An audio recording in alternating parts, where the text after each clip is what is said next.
పరిశుద్ధుడ ప్రేమగల తండ్రి, కృపగల దేవ, మీ పవిత్ర నామానికి స్తుతులు స్తోత్రాలు చెల్లిస్తున్నాం తండ్రి. ఈ విధంగా మమ్మల్ని గడిచిన కాలమంతా మీ చల్లని కృపలో భద్రపరిచి మరలా ఈరోజు ఈ విధంగా మీ సన్నిధిలో కనబడడానికి, మీ సన్నిధిలో సమకూర్చబడ్డానికి మీరిచ్చినటువంటి అవకాశాన్ని బట్టి ఏమిచ్చి మీ రుణం తీర్చుకోగలం తండ్రి. ప్రభా, ఈ నెల 29వ తేదీ కాకినాడలో జరగబోతున్నటువంటి ఆత్మీయ ఆశీర్వాద సదస్సు నిమిత్తమై ప్రార్థిస్తున్నాం. చక్కగా కార్యాన్ని ఘనంగా జరిగించండి. మీరు మా అందరికీ తోడుగా ఉండండి. అనేక మందిని మీ వాక్య ప్రకాశము చేత ప్రభువా లేవనెత్తమని, తేజరిల్లేలా చేయమని వేడుకుంటున్నాం. అలాగే ఈ సభల నిమిత్తం సహకారులుగా ఉన్న గ్రూపులో ఉన్నటువంటి సహకారుల యొక్క పేర్లు జీవగ్రంథంలో అనే గ్రూపులో ఉన్నటువంటి బిడ్డల్ని, వారి కుటుంబాల్ని దీవించండి, ఆశీర్వదించండి. వారు చేస్తున్న పనిపాటల్లో, వారి ప్రయాణాల్లో తోడుగా ఉండండి. వారి ఇరుకులలో నుండి, ఇబ్బందుల నుండి వీరు విడిపించండి. శక్తిగల, ప్రభావము గల మీ యొక్క నామములో వారిని భద్రపరిచి వారి ద్వారా ఇంకా అనేక కార్యాలు జరిగించమని ప్రభా, ఇంకా మా మినిస్ట్రీ ద్వారా అనేక పరిచర్యలు జరగడానికి, ఇంకా అనేక గొప్ప కార్యాలు జరగడానికి మీ సహాయము దయచేయమని వేడుకుంటున్నాం తండ్రి. అలాగే ఈ దినపు ఆదివారపు ఆహారమును మీ బిడ్డలకు పంచిపెడుతూ ఉండగా శక్తినివ్వండి తండ్రి, బలాన్నివ్వండి. మీ ఆత్మ ప్రభావము చేత, మీ ఆత్మశక్తి చేత నన్ను నిలబెట్టుకుని తండ్రి, నన్ను మరుగు చేసి తండ్రి, మీ ఆత్మశక్తి ద్వారా నాతో మాట్లాడమని, నాలో నుండి మాట్లాడమని, జీవజల నదులు ప్రవహింపజేసేవి మీ బిడ్డల హృదయాలను తడుపునట్లుగా, అనేక మంది సత్యవాక్యం పట్ల ఇంకా బలమైన ఆసక్తి కలిగి, ప్రేమ కలిగి ముందుకు కొనసాగునట్లుగా సహాయము దయచేయమని వేడుకుంటున్నాను తండ్రి. జీవము గల దేవా, జీవాధిపతి, పిల్లలందరినీ దీవించండి, ఆశీర్వదించండి. మీ కృపా బాహుళ్యము చొప్పున కరుణించండి, కనికరించండి. ఎల్లవేళలా తండ్రి మీ నామాన్ని మహిమపరిచే గుంపులో మేమందరము ఉండడానికి, మా బ్రతుకు కాలం అంతయు మీ పనులలో పాలిభాగం తీసుకోవడానికి, సహకారులుగా మీ కార్యాభివృద్ధి అందేపటికీ ఆసక్తిపరులుగా జీవించడానికి, ఈ జీవితం విలువ తెలుసుకోవడానికి మీ సహాయమును మాకు అనుగ్రహించమని, ఘనత, మహిమ, ప్రభావములు మీకు మాత్రమే చెల్లిస్తూ నిలబడి ఈ ప్రార్థనలో నాతో ఏకీపిస్తున్న బిడ్డలకు, అలాగే లైవ్ ద్వారా వీక్షిస్తూ ఈ ప్రార్థనలో నాతో ఏకీపిస్తున్న పిల్లలందరికీ మీ నిత్యాశీర్వాదము, నిత్య కాపుదల వారి తలల మీద ప్రకాశింపజేయమని యేసుక్రీస్తు వారి దివ్యనామంలో ఈ ప్రార్థన మనవులు సమర్పించి జవాబు మీ వద్ద నుండి పొందుకుంటున్నాం మా కన్న తండ్రి. ఆమేన్. దయచేసి అందరూ కూర్చోండి. ప్రియమైన దేవుని సంఘమా, సర్వశక్తుడకు దేవుడు, సర్వోన్నతుడకు ప్రభు మనల్ని ప్రేమించారు, సజీవుల లెక్కలో ఉంచారు. ఈ విధంగా ఆయన ఆరాధించడానికి మనం అందరం ఈ విధంగా కూడుకొని ఈ స్థలంలో సమకూర్చబడుటకు మనకు విలువైన అవకాశాన్ని ప్రసాదించారు. మనం అనేక మార్లు తప్పిపోతున్నప్పటికీ, అనేక మార్లు పడిపోతున్నప్పటికీ మరలా మనల్ని నిలబెడుతూ, స్థిరంగా ఉంచడానికి మనకి బుద్ధి చెబుతూ, జ్ఞానం నేర్పిస్తూ, వివేకం నేర్పిస్తూ, అనేక మంది పిల్లలను తాను ఏర్పాటు చేసుకుని అనేక మంది బిడ్డల ద్వారా ఈ సత్యవాక్యమును వ్యాప్తి చేయిస్తూ, మీ దాకా దాన్ని రప్పిస్తూ, దొరకని వారికి దొరికేలా చేస్తూ, మహిమగల దేవుడు తన ప్రకాశమును మన మీద వెలుగొందేలా చేస్తున్నారు. సో దేవాది దేవుడు మనల్ని ప్రేమిస్తున్నారు అనడానికి ఇది నిదర్శనం. ఆయన కృపా కనికరం మన పట్ల ఎల్లప్పుడూ ఉంటుందనడానికి ఇది నిదర్శనం. మనం సజీవులుగా ఉన్నాం. ఈరోజు మరలా సంఘంలో సమకూర్చబడి ప్రభువును ఆత్మతో, సత్యముతో ఆరాధిస్తున్నాం. ప్రియులారా, మీ అందరికీ తెలుసు, జీవితం అనేది ఒక మర్మమైనది. దేవుడు అనేక విషయాలు మానవుడికి మర్మంగానే ఉంచారు. అందులో జీవితం అనేది ప్రత్యేకంగా ఒక మర్మమైనది అని చెప్పాలి. ఎందుకంటే జీవితంలో జరిగే సంఘటనలు కానివ్వండి, అవి సంతోషకరమైనవైనా, దుఃఖకరమైనవైనా, అవి మనకు ఉపయోగపడేవైనా, మన నష్టానికి నడిపించేవైనా, అవి ఎలాంటివైనా సరే అవి ఎదురయ్యేంత వరకు కూడా మనకు వాటి మీద ఎలాంటి అవగాహన ఉండదు. అందుకే మర్మము లేదా రహస్యము అంటున్నాను ఈ జీవితాన్ని గురించి. చాలామంది ఈ జీవితంలోకి వచ్చారు, జీవితాన్ని ప్రభు దగ్గర నుంచి తీసుకున్నారు. వాళ్ళు అర్ధాంతరంగా తమ జీవితాన్ని ముగించుకుని లోకం నుంచి వెళ్ళిపోయారు. వాళ్ళు వెళ్ళిపోతారన్న సంగతి వాళ్ళకు కూడా తెలీదు, తమతో ఉన్న వాళ్ళకి తెలీదు, చుట్టూ ఉన్న వాళ్ళకి తెలీదు, ఎవరికి తెలీదు. వారి జీవితం అక్కడితో ముగిసిపోయింది, వాళ్ళు వెళ్ళిపోయారు. ఈరోజు కూడా మనకి జీవితం ఉంది. ప్రస్తుతానికి మనందరికీ ఒక అందమైన జీవితం ఉంది. మరి అందమైన జీవితం రహస్యం అనుకున్నప్పుడు రేపేమి సంభవించునో మీరు ఎరుగరు అనే విషయం మనందరికీ తెలుసు. మన మస్తిష్కాలలో అది చక్కగా పునాది వేయబడిన మాటగా ఎప్పటికప్పుడు మనకు అది జ్ఞప్తికి వస్తుంది. రేపేమి సంభవించునో మనం ఎవ్వరం కూడా ఎరుగము, మీరెవ్వరూ ఎరుగరు. రేపు అనేది ఒక మిస్టరీ. ఎస్, రేపు అనేది ఖచ్చితంగా ఒక మిస్టరీ. దాన్ని ఛేదించడం మన వల్ల కాదు, దేవునికి తప్ప. రేపు అనే మిస్టరీని ఛేదించడం ఏ మానవుని వల్ల కాదు. మనం అంత బాగా జరగాలని కోరుకుంటాం, అంత బాగుండాలని కోరుకుంటాం, అంత మంచిగా జరగాలని కోరుకుంటాం, అంత మనకు అనుకూలంగా ఉండాలని కోరుకుంటాం. కానీ జరిగేది దైవచిత్తమే. ఎందుకంటే దైవ చిత్తానుసారంగానే సమస్తం జరగాలి తప్ప మానవుడు దేన్ని కూడా మార్చలేడు. ఈ విషయాన్ని మొత్తం అందరూ ఒప్పుకోవాలి, తెలుసుకోవాలి. ఇప్పుడు జీవితంలో ఆటుపోట్లు, సుఖదుఖాలు, కష్ట నష్టాలు ఇవన్నీ సహజంగా మనకి ఎదురవుతూ ఉంటాయి. ఎవరి జీవితం కూడా వడ్డించిన విస్తరిగా ఉండదు.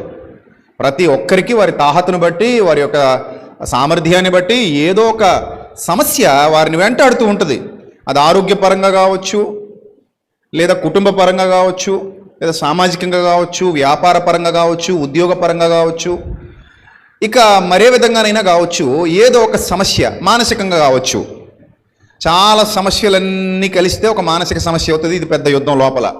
గాయం, అసలు మానసిక గాయానికి కనబడని గాయం కనుక ఆ మందేంటో కూడా చాలామందికి తెలియక ఎప్పటికీ ఆ గాయాల చేత నొప్పి భరిస్తూ జీవితాన్ని ఈడుస్తున్న వాళ్ళు సమాజంలో చాలామంది ఉన్నారు. అందుకే అన్ని గాయాల కంటే ప్రమాదకరమైన గాయం ఏంటట?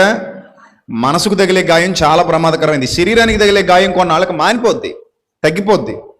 కానీ మనసుకు తగిలే గాయం అంత తొందరగా తగ్గదు, మానిపోదు. అది చాలా సమయం తీసుకుంటుంది. దానికి సరైన మందు పడాలి. ఆ మందు పడకపోతే వాళ్ళు చాలా నష్టపోతారు, జీవితాన్ని కోల్పోతారు. సో ఈ విధంగా మనిషి జీవితంలో కష్టాలు, కన్నీళ్లు, ఇరుకులు, ఇబ్బందులు, శోధనలు, శ్రమలు, వేదనలు, బాధలు ఇవన్నీ కూడా వస్తూ ఉండొచ్చు, పోతూ ఉండొచ్చు, వెంటాడుతూ ఉండొచ్చు. జీవితం అంటే అన్నింటికీ మనం సిద్ధంగా ఉండాలి. అన్నీ వస్తుంటాయి, పోతుంటాయి. కానీ ఇక్కడ మనం గమనించాల్సినటువంటి ప్రధానమైన విషయం ఏమిటంటే విశ్వాసులుగా, భక్తులుగా, దేవుని పిల్లలుగా, సత్యవాక్యము చేత కట్టబడుతున్న వారిగా. మీరు అందరూ గుర్తుపెట్టుకోండి, మీరు దేవుని పిల్లలు మాత్రమే కాదు, సత్యవాక్యంతో పుట్టినవారు. మీరు దేంతో పుట్టారు? మీరు సత్యవాక్యము చేత పుట్టిన బిడ్డలు, దేవుని బిడ్డలు. మీరు లోకంలో చాలామంది మేము దేవుని పిల్లలం అని చెప్పుకుంటారు. ఇశ్రాయేలీలు కూడా దేవుని పిల్లలం, అబ్రహాం సంతానం, అబ్రహాము విశ్వాసులకు తండ్రి, మేము ఆయన పిల్లలం కాబట్టి మేము దేవుని పిల్లలం అని చెప్పుకుని తిరిగేవారు. ప్రభు వచ్చేంత వరకు వాళ్ళ ఆటలు సాగాయి. ప్రవక్తలను లెక్క చేయలేదు, ఎవరిని లెక్క చేయలేదు. ప్రభు వచ్చేంత వరకు వాళ్ళ ఆటలు సాగాయి. కానీ ప్రభు వచ్చిన తర్వాత చాలా క్లియర్గా డిక్లేర్ చేశారు, మీరు అసలు దేవుని పిల్లలు కారు. మీరు చెప్పుకు తిరగడం తప్ప దేవుని పిల్లలని ఒప్పుకునే విధంగా, ఆయన ఒప్పుకునే విధంగా బతకడానికి అర్హులు మాత్రం కాదన్నారు. కానీ వాళ్ళు చెప్పుకు తిరిగారు అప్పటి వరకు. మేము దేవుని పిల్లలం, మేమే దేవుని పిల్లలం, మా దగ్గర డబ్బులు ఉన్నాయి, మేము దేవుని పిల్లలం, మా దగ్గర ఆస్తులు ఉన్నాయి, మేము దేవుని పిల్లలం, మా దగ్గర కోట్లు ఉన్నాయి, మేము దేవుని పిల్లలం, మా దగ్గర ఎక్కువ హడావుడి ఉంది, మేము దేవుని పిల్లలం. సో దేవుడు దాన్ని యాక్సెప్ట్ చేయలే, అస్సలు యాక్సెప్ట్ చేయలే. మీరు దేవుని పిల్లలు కాదు అని ఒక ఎగ్జాంపుల్ కూడా ఇచ్చారు. ఏమైనా ఎగ్జాంపుల్ ఇచ్చారంటే, అరే నాయన కరువు వచ్చింది, ఇశ్రాయేలులో చాలామంది విధవరాళ్ళు ఉన్నారు, కానీ వాళ్ళు ఎవరు పోషింపబడలేదు. మరి ఎవరు పోషింపబడ్డారట? ఎక్కడో సారిపత్తులో ఒక విధవరాలు ఉంది, ఆమె పోషింపబడింది. దుర్మార్గులారా, మీ భక్తి లేని జీవితాన్ని బట్టి, మీ యథార్థత లేని జీవితాన్ని బట్టి, మీ నీతి లేని జీవితాన్ని బట్టి మేము దేవుని పిల్లలమని మీరు చెప్పుకోవడం తప్ప మీ బ్రతుకులో సత్యం లేకపోవటాన్ని బట్టి దేవుడు మిమ్మల్ని తన పిల్లలుగా అంగీకరించట్లేదు. మీరు చెప్పుకు తిరగాలి తప్ప ఆయన ఒప్పుకునేలా మీ బతుకులు లేవు అన్నారు ఆయన.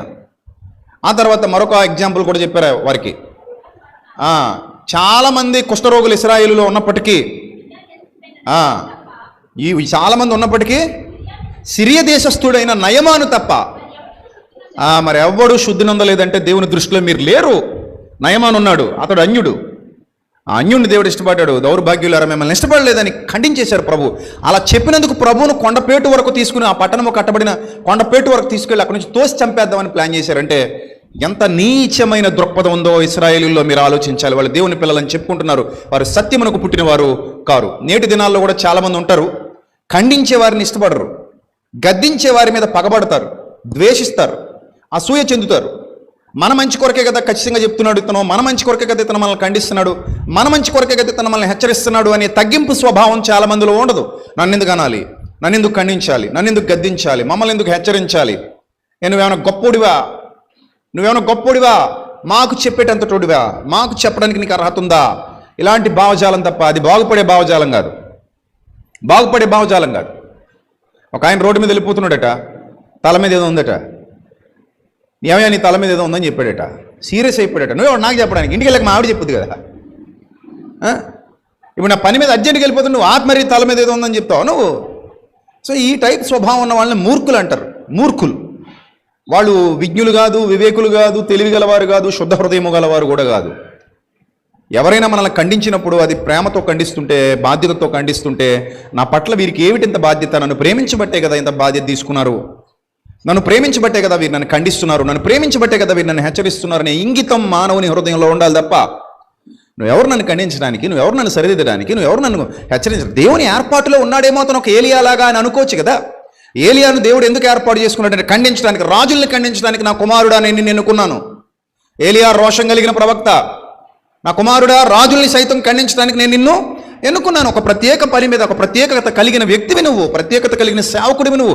అందరికీ దేవుడు ఒకే పని అప్పగించాడు కదా. అందరూ సాత్వికులుగా ఉండరు.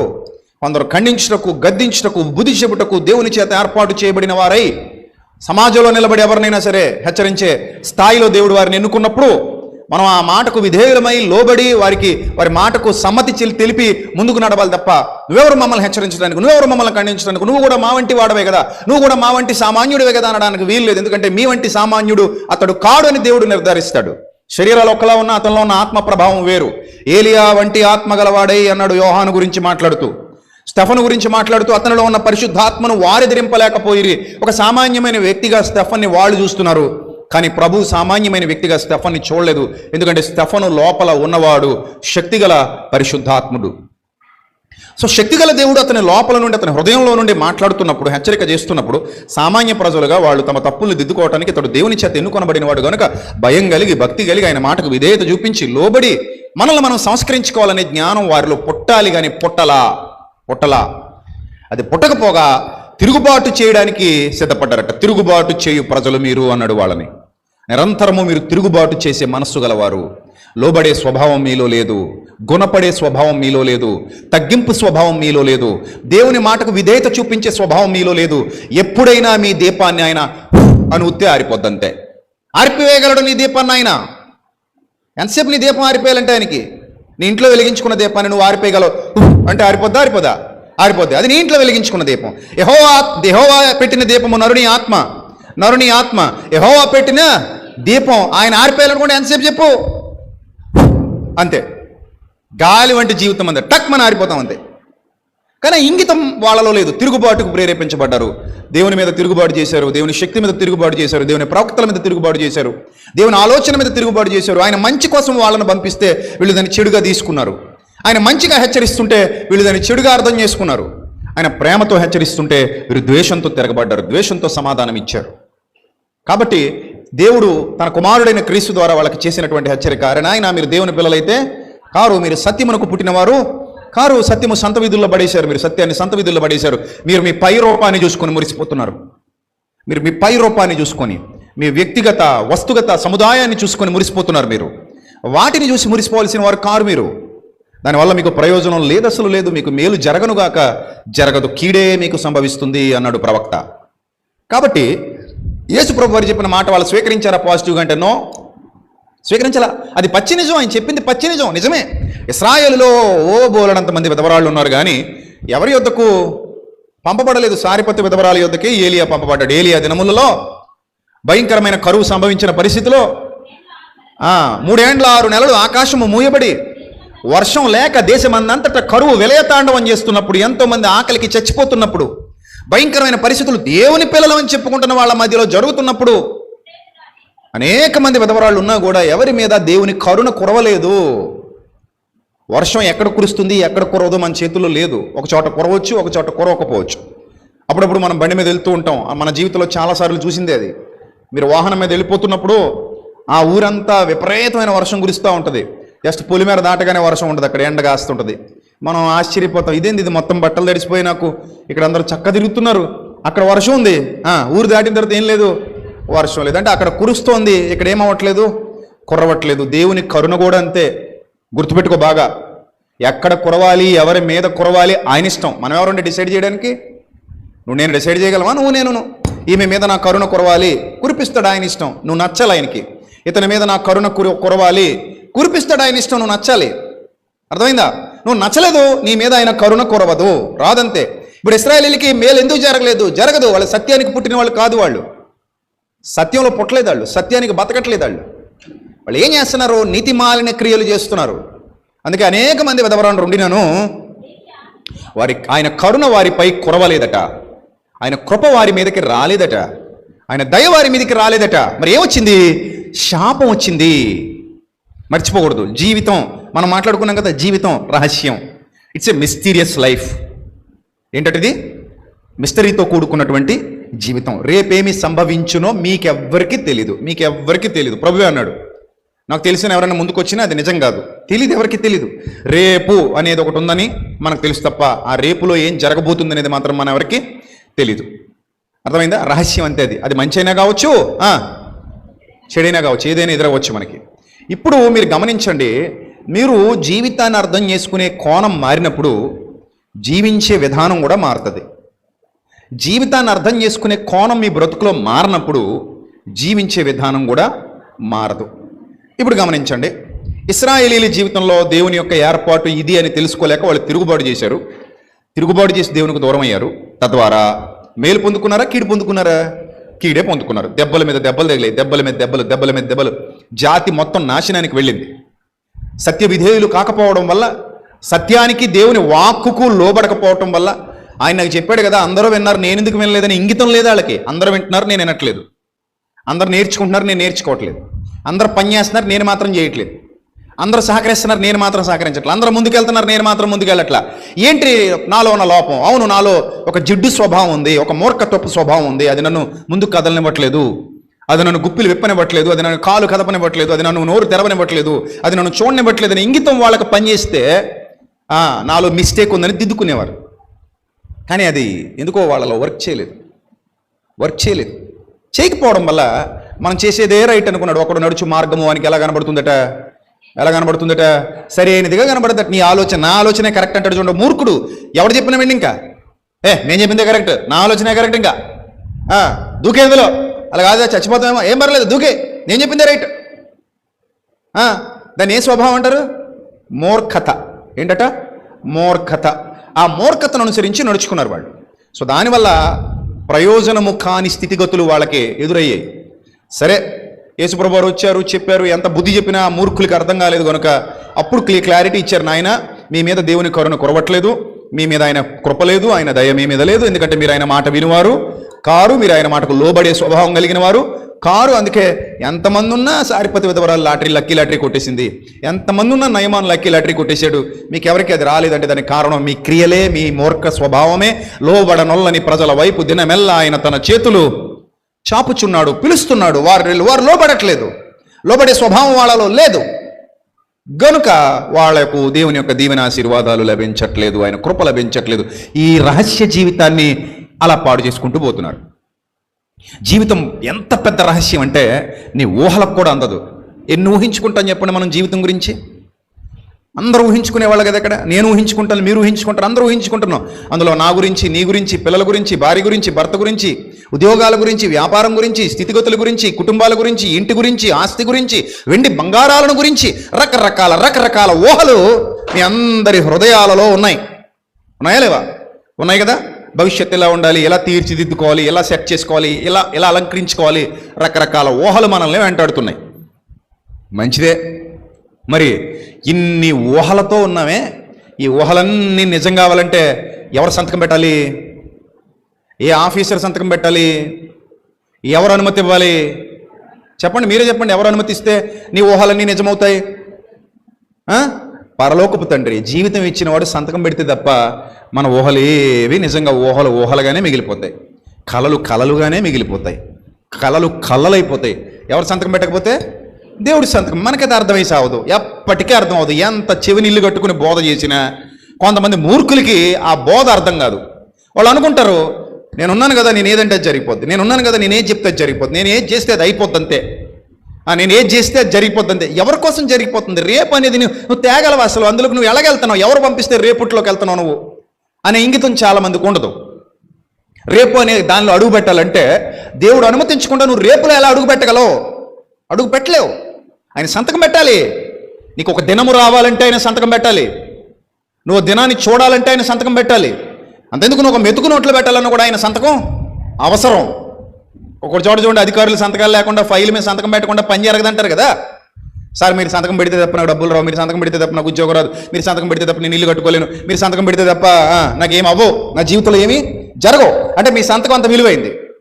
అది కలెక్టర్ గారి సంతకం కావచ్చు, మంత్రి గారి సంతకం కావచ్చు, ఏమైనా అధికారి సంతకం కావచ్చు, ఎవరిదైనా కావచ్చు, మీ సంతకం చాలా విలువైంది. మీరు సంతకం పెట్టకపోతే నాకేం జరగదు. నేనంటాను వాళ్ళందరికీ ఆయన సంతకం పెట్టకపోతే వాళ్ళ సంతకాలు పెట్టలేరు అంటాను. అవునా కదా? అవునా కదా? వాళ్ళు కలెక్టర్లు అవ్వచ్చు, అధికారులు అవ్వచ్చు, మంత్రులు అవ్వచ్చు, గొప్పోళ్ళు అవ్వచ్చు, రాజులు అవ్వచ్చు, చక్రవర్తులు అవ్వచ్చు, బిలియనీర్లు అవ్వచ్చు, ఎవరైనా కావచ్చు, పరలోకపు తండ్రి సంతకం పెట్టకపోతే వాళ్ళు ఎవరికీ ఫైల్స్ మీద సంతకాలు పెట్టలేరు. కాబట్టి ఆయన మనకి అనుమతిస్తేనే జీవితం ముందుకు నడుస్తుంది. ఆయన అనుమతి ఇవ్వకపోతే జీవితం ముందుకు నడవదు. ఇది ఎరిగిన వాడు జ్ఞాని, ఇది ఎరిగిన వాడు వివేకి, ఇది ఎరిగిన వాడు తెలివైనవాడు ఏం చేస్తాడంటే ఇది ఎక్కడుంటే బాగుంటుంది, ఎక్కడుంటే బాగుంటుంది అని ఆలోచించి తీసుకెళ్ళి ఆయన చేతిలో పెట్టేస్తాడు. అప్పుడప్పుడు చూడండి, పాల ముంచినా నీట ముంచినా మీదే భారం అంటారు కదా. అంటే ఏంటి, ఈ మొక్క నాకు దొరికిందండి, ఎక్కడ పాతితే బాగుంటుంది అని నలుగురిని అడిగితే ఒకడు అన్నాడట, మేడ మీద గొయ్యి దవ్వి ఆ కాంక్రీట్లో పెట్టాయి, ఎండ బాగా తగులుద్ది, మేడ మీద మొక్క మొలిసిపోద్ది. విన్నాం అనుకోండి నాశనం. అంటే మొక్క అమ్మ అక్కడ ఇక్కడ కంటే కూడా గ్యాస్ పొయ్యి మీద వేయమ్మా బాగుంటుంది, గ్యాస్ పొయ్యి మీద మొక్క మొలిస్తే ఇంకా బాగుంటుందమ్మా, పెద్ద హీట్ రాకుండా అటుపక్క ఇటుపక్క మంట, మధ్యలో చెట్టు, చాలా బాగుంది కదా ప్లాను. ఇంకో పిచ్చోడు అనమాట, పిచ్చోడు. సో ఇలాగ చాలా మంది దగ్గర సలహాలు అడిగినప్పుడు మనకి పిచ్చి సలహాలు ఇస్తూ ఉంటారు, పనికి మాలిన సలహాలు ఇస్తూ ఉంటారు. ఇలా చేయి, అలా చేయి, అది చేస్తే బాగుంటుంది, ఇది చేస్తే బాగుంటుంది. సో వాళ్ళ సలహాలు విన్నాం అనుకోండి, ఏమైపోయినట్టు, గోతులో పడిపోయినట్టే, నిండా మునిగిపోయినట్టే, సర్వం నాశనం. సో కాబట్టి ఎవరి సలహా వింటే మనం బాగుపడతాం అంటే జీవితం ఇచ్చిన వాడి సలహా వింటే బాగుపడతాం. ఎవరి సలహా వింటే బాగుపడతాం? జీవితం ఇచ్చిన వాడి సలహా వింటే బాగుపడతాం. చాలా రోజుల కిందట డస్టర్ అని ఒక కారు కొన్నాం, ఇప్పుడు లక్ష్మణ్ వాడుతున్నది. చాలా రోజుల కిందట తక్కువలో వస్తుంది కదా అని వరద బండి తెచ్చాం. సో అది రెడీ అవ్వడానికి ఇంచుమించు సంవత్సరం పట్టింది. మేము చేసిన తప్పు ఏంటంటే ఆ మెకానిక్కి, ఈ మెకానిక్కి, వాళ్ళకి, వీళ్ళకి, ఇంకొకరికి ఇచ్చి అనవసరంగా డబ్బులు వృధా చేస్తుంటే ఒకానొక టైంలో ఒకానొక ఆయన చెప్పాడు, ఏమంటే మీరు ఇలా ఆ మెకానిక్కి ఈ మెకానిక్కి ఇస్తే పనులవు, నేరుగా మీరు తీసుకెళ్ళి ఎవరికి ఇస్తే బెటర్, ఇది షోరూమ్కి ఇచ్చేయండి, వాడు నిమిషాల్లో చేసి ఇచ్చేస్తాడు మీకు. మీరు ఎవరి దగ్గర ఇచ్చారంటే తప్పుడు సలహాలు వినడం వల్ల అన్నట్టు ఇదంతా తప్పుడు సలహాలు, తప్పుడు వ్యక్తుల సలహాలు. సో ఇచ్చేసాం, ఎవరికో ఇచ్చేసాం, ఏదో జరుగుతుంది, ఏదో అవుతుంది. కానీ ఎప్పుడైతే మనం సరిగా ఒక కరెక్ట్ వ్యక్తి చేతిలో దాన్ని పెట్టామో నిమిషాల మీద చేసి ఇచ్చేస్తాడు. ఎందుకు నిమిషాల మీద నీకు అది వచ్చేసిందంటే దానికి కారణం ఏమీ కాదు, ఏమీ కాదు. దాన్ని చేసిన వారు ఎవరైతే ఉన్నారో, దాన్ని కలిగించిన వారు ఎవరైతే ఉన్నారో, దాని సృష్టికర్తలు ఎవరైతే ఉన్నారో వాళ్ళ దగ్గరికి అది వెళ్ళినప్పుడు చక్కగా దాన్ని ఏం చేస్తారు, రిపేర్ చేసేసి మన చేతులకి ఇచ్చేస్తారు. వాళ్ళకి తెలిసిపోద్ది ఏం చేయాలి, ఎలా చేయాలి, ఏది మార్చాలి, ఏది మార్చకూడదు, ఏది సెట్ చేయాలి, ఏది సెట్ చేయకూడదు, వాళ్ళకి తెలిసిపోద్ది కదా. అలాగే మన జీవితం ఎవరు సరిదిద్దగలరు చెప్పండి, చెప్పండి, ఎవరు సరిదిద్దగలరు? ఎవరి చేతిలో పెడితే మన జీవితం బాగుంటుంది కదా. ఆయన కృపగల హస్తాలకు అప్పగించమన్నాడు. అందుకే ఆయన దయగల హస్తాలకు నీ జీవితాన్ని అప్పగించుకో, మోకరించి ప్రార్థించు, ప్రభువా నీ వాడను తండ్రి, నీ దానను ప్రభువా, నీకు నచ్చిన మార్గాల్లో నన్ను నడిపించు తండ్రి. నాకు నచ్చిన మార్గాల్లో నేను నడవాలనుకుంటున్నాను కానీ అది మంచిది కాదని నాకు తెలుసు ప్రభువా. ఇప్పటికే చాలా రాంగ్ రూట్లు తీసేసుకున్నాను. ఏ రూట్లో? రైట్ రూట్స్ కాదు అవి, రాంగ్ రూట్స్. చాలా రాంగ్ రూట్స్లో వెళ్ళిపోయాను తండ్రి. ఇంకా వెళ్ళిపోతే నేను కనబడకుండా పోతాను. సో కనబడకుండా పోయే ఆ స్థితి నాకు వద్దు, కానీ నన్ను సరి అయిన దారిలో, రుజు మార్గంలో, నిజమైన సత్య మార్గంలో నడిపించు అని ఎవరు కోరుకుంటారో వాళ్ళు యథార్థవంతులైన దేవుని పిల్లలు. వాళ్ళే సత్యమునకు పుట్టినవారు. ఎవరు? దేనికి పుట్టినవారు? సత్యమునకు పుట్టినవారు. సత్యమునకు పుట్టినవారు. సత్యమునకు పుట్టాలి. మీరు దేవుని వలన పుట్టినవారే అన్నాడు కానీ మనుషుల వల్ల పుట్టినవారు కాదు. మానుషేచ్ఛ వలనైనను శరీరేచ్ఛ వలనైనను పుట్టినవారు కారు. మీరు దేవుని వలన పుట్టినవారు అన్నాడు. అవును, నేను సత్యానికి పుట్టాలి, అప్పుడు నేను నిత్యజీవానికి వెళ్తాను. అసత్యానికి పుట్టినవాడు ఎవడు నిత్యజీవానికి వెళ్ళడు. ఇశ్రాయేలీలు లయమైపోయినట్టు, ఇశ్రాయేలీలు నాశనం అయిపోయినట్టు నాశనం అయిపోతాడు. వాళ్ళు అలాగే నాశనం అయిపోయారు. వాళ్ళ జీవితం అలాగే నాశనం అయిపోయింది. కానీ చచ్చిపోయేంత వరకు కూడా ఏమనుకుని చచ్చిపోయారు వాళ్ళు? దేవుని సంతానం, దేవుని సంతానం అంటే ప్రభు అంటారు, సర్ప సంతానమా, అపవాది పిల్లలారా, మీరు మీ తండ్రి యగు అపవాది సంబంధులు, మీరు వాడి దురాశలు నెరవేర్చగోరుతున్నారు. నీ హృదయం నిండా ఎప్పుడైనా ఎవరు దరిద్రులారా దేవుని ఆలోచనలు ఉంటాయా మీ హృదయాల్లో? ఎప్పుడైనా మీ హృదయాల్లో దేవుని ఆలోచనలు ఉంటాయా? దుర్మార్గపు స్వభావం గలవారులారా అని ఆయన అన్నాడు. అందుకే మీరు అపవాది సంతానం అన్నాడు. ఏ మనిషి హృదయంలో అయితే, ఏ మనిషి మనస్సులో అయితే నిత్యం సాతాను ఆలోచనలు తిరుగుతున్నాయో, చీకటి ఆలోచనలు తిరుగుతున్నాయో, లోక సంబంధమైన ఆలోచనలు తిరుగుతున్నాయో, ఏ హృదయంలో అయితే ఈ చెత్తంతా పేరుకుపోయి రోజు వాటి గురించే ఇంకా అవే అవే అవే అవే అవి తప్ప ఇంకా మంచి ఆలోచనలు రావా ఆ చెత్త హృదయంలో, అలాంటి వాళ్ళందరూ మేము దేవుని పిల్లలు అంటే దేవుడు ఒప్పుకుంటాడా? చెప్పండి, ఒప్పుకుంటాడా? ఒప్పుకోడు. చిచి నువ్వు అసలు నా కుమార్తెవు కాదు, నువ్వు నా కుమారుడు కాదు, గెట్అవుట్ అంటాడు. ఎందుకు గెట్అవుట్ అంటాడంటే నీ లోపల తిరుగుతున్నవి ఏవి ఆయన బీజాలు కావు. అవి లోపల తిరుగుతున్నవి చూడు ఆలోచనలు, అవి ఏవి ఆయనవి కావు, ఆయనకి సంబంధించినవి కావు. ఆయనకి సంబంధించినవి కానప్పుడు ప్రభువా నేను నీ వాడను, నీ దానను, నీ బిడ్డను అంటే గెట్ అవుట్, గెట్ లాస్ట్. అదొకటే ఆన్సర్ వస్తుంది మనకి దేవుని దగ్గర నుంచి. మీరు బాగా ఆలోచన చేయండి. అప్పుడు మనం ఒక అర్హత కోల్పోయాం. ఏ అర్హత కోల్పోయామంటే నేను దేవుని కుమారుడను చెప్పుకునే అర్హత కోల్పోయాం. నేను దేవుని కుమార్తెను చెప్పుకునే అర్హత కోల్పోయాం. ఎందుకంటే ఆయన ఆగమంటే ఆగాలి, నడవమంటే నడవాలి, కదలమంటే కదలాలి, కూర్చోమంటే కూర్చోవాలి, నిలబడమంటే నిలబడాలి, మాట్లాడమంటే మాట్లాడాలి, మౌనంగా ఉండమంటే మౌనంగా ఉండవాలి. అది దేవుని కుమారుడి లక్షణం. నీ ప్రవర్తన అంతటి యందు ఆయన అధికారమునకు ఒప్పుకో. నీ ప్రవర్తన అంతటి యందు ఆయన అధికారమునకు ఒప్పుకో. ఆయన ఏం చెప్తే చెయ్యి, ఆయన ఎలా చెప్తే అలా చెయ్యి. ఆయన ఆలోచన బట్టి నడువు. ఆయన ఆలోచన ఇస్తాడు నీకు, దాన్ని బట్టి నడువు. ఆయన ఆజ్ఞలను గౌరవించు, శిరసావహించు. ఆయన చెప్పిన పని చెప్పినట్టు చెయ్యి, తూచా తప్పకుండా పాటించు. చక్కగా ఆయన మార్గాల్లో ఉండు. నిన్ను దీవించినా, హెచ్చించినా, ఆశీర్వదించినా, నీ స్థితిగతులు మార్చినా, నిలబెట్టినా, ఏం చేసినా ఎవరు చేస్తారు? దేవుడు చేస్తాడు, చేయగలడు. ఆయన సమర్థుడు. నువ్వు ఆయన పెట్టిన దీపానివి. నువ్వు గాలిస్తే ఆరిపోకుండా కాపాడగలడు. నూనె అయిపోతుంటే ఇంకా నిన్ను ప్రజ్వరిల్ల చేయడానికి కాసింత నూనె పోయగలడు. దీపస్తంభం మీద పెట్టి అనేకులకు నిన్ను వెలుగుగా చేయగలడు. ఆయనకి అసాధ్యమైంది ఏదీ లేదు. ఆయన ఏదైనా చేయగలడు నీ విషయంలో, నీ జీవితంలో. నువ్వు నమ్మాలి. నమ్ముట నీ వలనైతే నమ్ము, ఆయనకి సమస్తము సాధ్యమే అన్నాడు ప్రభు. కనుక ఆ విశ్వాసం మనలో ఉండాలి. ఇప్పుడు జీవితం గురించి కొన్ని విషయాలు మీకు చెప్తాను, జాగ్రత్తగా వినండి. ఇదంతా మనకు అర్థమైన తర్వాత సత్యమునకు పుట్టిన దేవుని పిల్లలుగా సత్యవాక్యము ద్వారా లోకంలో చాలా చోట్ల వాక్యం ప్రకటింపబడుతుంది. మీరు ఎక్కడైనా వినొచ్చు, ఎక్కడికైనా పోవచ్చు. ఎందుకంటే ఈ రోజుల్లో సంఘాలకు కరువు లేదు, పాస్టర్లకు కొదువు లేదు, సేవకులకు కొదువు లేదు. పుట్టగొడుగుల్లో ఉన్నారు మన వాళ్ళు. కానీ అందరూ సత్యం చెప్పేవాళ్ళ కాదు. ఎక్కడికి వెళ్తే సత్యం దొరుకుతుంది అని వెతుక్కొని ఇంత దూరం వచ్చారు మీరు, అవునా కాదా? మిమ్మల్ని మీలో ఎవరిని నేను బలవంత పెట్టి రండి రండి రండి అని నేను అనలేదు. మిమ్మల్ని అననా? నేను అనలా. నేను ఎప్పుడు అలాంటి బోర్డులు పెట్టను. మీ దుఃఖ దినములు సమాప్తములను వచ్చేయండి, మీ అప్పులన్నీ తీరిపోతే నా దగ్గరికి వచ్చేయండి, మీ రోగాలన్నీ ఇలా చిరికిల మీద తీసి పడేస్తాను వచ్చేయండి అని అబద్ధాలు చెప్పి ఆకర్షించే బ్యాచ్ కాదు. అలాగనుకుంటే ఈరోజు ఈ ఊరు పట్టదు, అంతే కదా. నేను ఎప్పుడు ఒక మాట చెప్తూ ఉంటాను, అసత్యం తెలిసినోడికి మోసం చేయడం అంత బాగా వస్తే సత్యం తెలిసినోడు మోసం చేయాలనుకుంటే ఎంత బాగా చేయగలడు? అది చెప్పండి చాలు, అవునా? అసత్యం తెలిసినోడే మోసం చేయాలనుకుంటే అంత బాగా మోసం చేస్తుంటే, ఒకవేళ సత్యం తెలిసినోడు కూడా మోసం చేయాలని సిద్ధపడితే ఎలా ఉంటుంది చెప్పండి? ఎవడు పట్టుకోలేడు, ఎవడి వల్ల కాదు, అసలు సాధ్యం కూడా కాదు ఎవరికి. అంత బాగా చేయొచ్చు. పోలీసే దొంగ అయితే ఇంకెవడు పట్టుకుంటాడు? సూపర్ ఉంటుంది. ఇంక మరి పోలీసే ఏమయ్యాడు? దొంగ అయ్యాడు. అప్పుడు ఏమవుతుంది? అబ్బో తిరిగిలేదు, ఇంకా ఏమైనా చేయొచ్చు. ఇంకా పోలీసే దొంగ, కంచె చేయని వేసింది అన్నట్టు. సో కాబట్టి ఈరోజు అలాంటి సత్యానికి నిలబడ్డాం కాబట్టి, సత్యాన్ని ప్రకటిస్తున్నాం కాబట్టి లక్షలాది మంది ప్రజలు ఈరోజు సత్యాన్ని వెంబడిస్తున్నారు. వేలాది మంది, లక్షలాది మంది ప్రజలు సత్యాన్ని ఆశ్రయిస్తున్నారు. ఇది సత్యవాక్యం, ఉన్నదన్నట్టుగా బోధిస్తున్నారు. మనకి ఆహారం కావాలి అని ఎక్కడెక్కడి నుంచో వెతుక్కుంటూ ఆహారం కోసం వస్తున్నారంటే వాళ్ళు కేవలం దేవుని మాటకు పట్టబడిన దేవుని పిల్లల గుంపు. అది వారు దీవించబడతారు, వారు ఆశీర్వదింపబడతారు. ఎందుకంటే వారికి తెలిసింది ఏది నిజమో, ఏది అబద్ధమో, ఏది మోసం, ఏది మంచి వాళ్ళకి అర్థమైంది. కనుక వాళ్ళు ఖచ్చితంగా వారి దీపం ఆరిపోదు. భక్తిహీనుల గుడారములు నిర్మూలమగును గాని నీతిమంతుల గుడారములు నిర్మూలము కావు. నీతిమంతుల గుడారము సదాకాలము నిలుచును అన్నాడు దేవుడు. దేవుని నామానికి మహిమ కలుగునుగా. నీతిమంతుల గుడారం ఎప్పటివరకు నిలుస్తుందట? సదాకాలము నిలుచును. ఏ అపాయము సంభవించకుండా ఆయన నీతిమంతుల గుడారమును కాపాడువాడు, వారి దీపము వెలిగించువాడు, వారి దీపం ఆరిపోకుండా రక్షించువాడు. ఆయన వాగ్దానములన్నీ కూడా వారి పట్ల ఏం చేస్తాడు? నెరవేరుస్తాడు. కాబట్టి ప్రియమైన దేవుని ప్రజలారా, ఆలోచన చేయండి. జీవితం అనే ఈ రహస్య మార్గంలో, రహస్య మార్గం అంటున్నాను పదే పదే మళ్ళీ గుర్తు చేస్తున్నాను. జీవితం అనే రహస్య మార్గంలో రేపేమి సంభవించునో మనకు తెలియనప్పుడు ప్రభువా నా జీవితాన్ని ఎక్కడ పెడుతున్నాను తెచ్చి?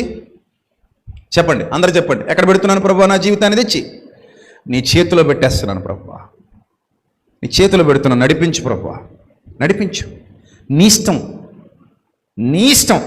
మనకి యేసు ప్రభు మాదిరి, మనకి మాదిరి ఉంచి పోయెను. తన అడుగు జాడల యందు నడుచుకున్నట్లు మనకి ఏముంచిపోయాను? మాదిరి ఉంచి పోయాను. పేతురు పత్రికలో చదువుకుంటాం కదా, తన అడుగు జాడల యందు నడుచుకున్నట్లు మనకి మాదిరి ఉంచి పోయాడు యేసుప్రభు వారు. రైట్. ఇప్పుడు మాదిరి అయిన యేసుప్రభు ఏమన్నాడు తెలుసా తండ్రితో? తండ్రి, నీ చిత్తమైతే ఈ గిన్నె నా యొద్ద నుండి తొలగించు. అయినను ఆల్రెడీ ఒక ప్రసంగం విన్నారు, మాట్లాడాను నేను దాని గురించి. వీర్రాజు గారు రెస్పాండ్ అయ్యారు మైక్ తీసుకుని. సో అందులో నేను చెప్పాను, నా తండ్రి నీ చిత్తమే సిద్ధించునుగాక. అక్కడ ముందు మాట నా చిత్తము కాదు ఉందా లేదా? నా చిత్తము కాదు తండ్రి, నీ చిత్తమే సిద్ధించునుగాక. ఏ పరిస్థితుల్లో అన్నారు? సుఖంగా ఉన్నప్పుడా, బాధలో ఉన్నప్పుడు? ఆ మాట ఎప్పుడు అన్నారు? చెప్పండి, ఎప్పుడు అన్నారు ప్రభు ఆ మాట? బాధలో ఉన్నప్పుడు అన్నారు. అర్థమైందా? సుఖంగా ఉన్నప్పుడు ఆ మాట ఎవడైనా అనగలడు, పెద్ద విషయం ఏం కాదు. నీకు ₹1 కోటి కలిసి వచ్చినప్పుడు, నువ్వు ఇళ్లలో దిగే రోజున, నువ్వు అనుకున్నట్టుగా నీ కూతురుకో కొడుకో పెళ్లి జరిగే రోజున, లేదా నువ్వు అనుకున్న ఉద్యోగం నీకు వచ్చిన రోజున, మొదటి రోజు ఆఫీస్కి వెళ్ళే రోజున, లేకపోతే నువ్వు వెండి కొనుక్కున్న రోజున, బంగారం కొనుక్కున్న రోజున, భూమి కొనుక్కున్న రోజున ఆనందించే సమయంలో ప్రభువా నీ చిత్తమే సిద్ధించునుగా కానడం పెద్ద విషయమా? చెప్పండి, ఏమన్నా విషయం అదే? ఎవరైనా అంటారు, ఎవరైనా అంటారు. కానీ అలా కాదు. ఆపదలు నిన్ను అలుముకున్న వేళ, శోధనలు నిన్ను చుట్టుముట్టిన సమయంలో, దిగ్భ్రాంతికరమైన వాతావరణం నీ చుట్టూ వ్యాపించి ఉన్న తరుణంలో, ఎటు వెళ్ళాలో దారి తోచక, దిక్కు తోచక, బిక్కు బిక్కుమంటూ సహాయం కోసం ఆర్తనాదాలు చేస్తున్న వేళ, ప్రభువా నీ కనికరము కొరకు కనిపెడుతున్నాను తండ్రి. 2 చేతుల ఆకాశము తట్టు చాపి, ప్రభువా ఈ ఇరుకుగల గుంటలో నుండి, ఈ జిగటగల ఊబిలో నుండి నన్ను లేవనెత్తువాడవు నీవే అని ఆయనతో మాట్లాడుకుంటున్న వేళ మనం అనాల్సిన మాట, ప్రభువా ఇది రహస్యకరమైన జీవితం, మర్మమైన జీవితం. నేను ఎందుకు వచ్చానో, ఎలా ఉన్నానో, ఏమవుతానో, ఏం కాబోతున్నానో నాకైతే తెలియని జీవితం. నా ఊహలైతే చాలా ఉన్నాయి, నా ఆశలు చాలా ఉన్నాయి. కానీ తండ్రి, నేను మాట్లాడుతున్న ఒకే ఒక మాట, నీ చిత్తమే నా బ్రతుకులో జరుగునుగాక. ఆమేన్. అనగలమా మనం అన్నమాట? ఆ స్థితిలో అనగలమా మాట? ప్రభువా నీ చిత్తమే నా బ్రతుకులో జరుగునుగాక. కొన్ని సందర్భాల్లో మనకి చెడు మంచిగా కనబడుతుంది, మంచి చెడుగా కనబడుతుంది. ఎందుకంటే మనకు తెలియదు కాబట్టి. చిన్న పిల్లలు చూడండి, వాళ్ళకి తెలియదు, చెప్పిన అర్థం చేసుకునేంత వయసు లేదు. తినకూడదు అన్న వాటిని ఏం చేస్తామంటారు వాళ్ళు? తింటాం అంటారు. ఎందుకు తింటాం అంటారు? వాళ్ళకి తెలీదు. అది తింటే హెల్త్ పాడవుతుందని, అది తింటే హాస్పిటల్ పాలు అవ్వాల్సి వస్తుందని, అది తింటే నష్టపోతామని, ఇవన్నీ వాళ్ళకి తెలియదు. అందుకే వాళ్ళకి మంచి ఎలా కనబడుతుంది? చెడుగా కనబడుతుంది. చెడు ఎలా కనబడుతుంది? మంచిగా కనబడుతుంది. దేనివల్ల అలా కనబడుతుంది? పరిణతి లేని వయసు. తల్లిదండ్రులు పిల్లలు మంచి కోరుకుంటుంటారు. ఒక అమ్మాయికి వాళ్ళ అమ్మ, నాన్న, బంధువులు, స్నేహితులు అందరూ చెప్పారట, వద్దమ్మా అబ్బాయి వద్దు, మంచోడు కాదు, చేసుకోవద్దు, అసలు బాగోదమ్మా జీవితం, నా మాట వినమ్మా, మేము చాలా ఎంక్వైరీ చేసాం, నువ్వు మాయలో ఉన్నావు, మైకంలో ఉన్నావు, వాడు ఏది చెప్తే నమ్మావు, కానీ నీ జీవితం నువ్వు ఊహించుకున్నట్టు ఉండదు, మా మాట వినమ్మా, వద్దమ్మా, తప్పమ్మా అంటే అమ్మాయి అందట, నా జీవితం నా ఇష్టం, నేను మేజర్ని, నా బ్రతుకులకు మీరు ఎవరో రావటానికి వీలు లేదు, నేను మేజర్ని కాబట్టి నాకు నచ్చినట్టు చేస్తా, మీరెవరు నన్ను అడగడానికి, మీరెవరు నాకు చెప్పడానికని తల్లి మీద, తండ్రి మీద, స్నేహితుల మీద, బంధువుల మీద, అందరి మీద తిరగబడి వాడినే చేసుకుని వెళ్ళిపోయిందట. సంవత్సరం తిరగలేదట. పెట్టుబట్టుకుని ఏడుస్తూ గుమ్మం దగ్గరకు వచ్చి నిలబడిందట.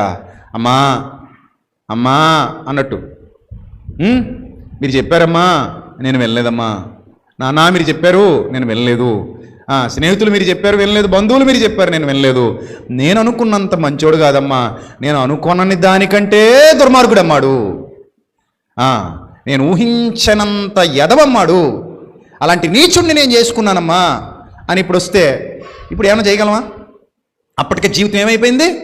నాశనం అయిపోయింది. అందుకే పెద్దల మాట చద్దిమూటని ఒక్కో సందర్భంలో చాలా ఆలోచిస్తారు మనల్ని ప్రేమించేవాళ్ళు, చాలా ఆలోచించి ఎంతో పరిశోధించి నిర్ణయాలు తీసుకుని వాళ్ళు చెప్తుంటారు. అలాంటప్పుడు వినరు, అప్పుడు చేతులు కాలేక ఆకులు పట్టుకుందాం అన్న ప్రయోజనం ఉండదు.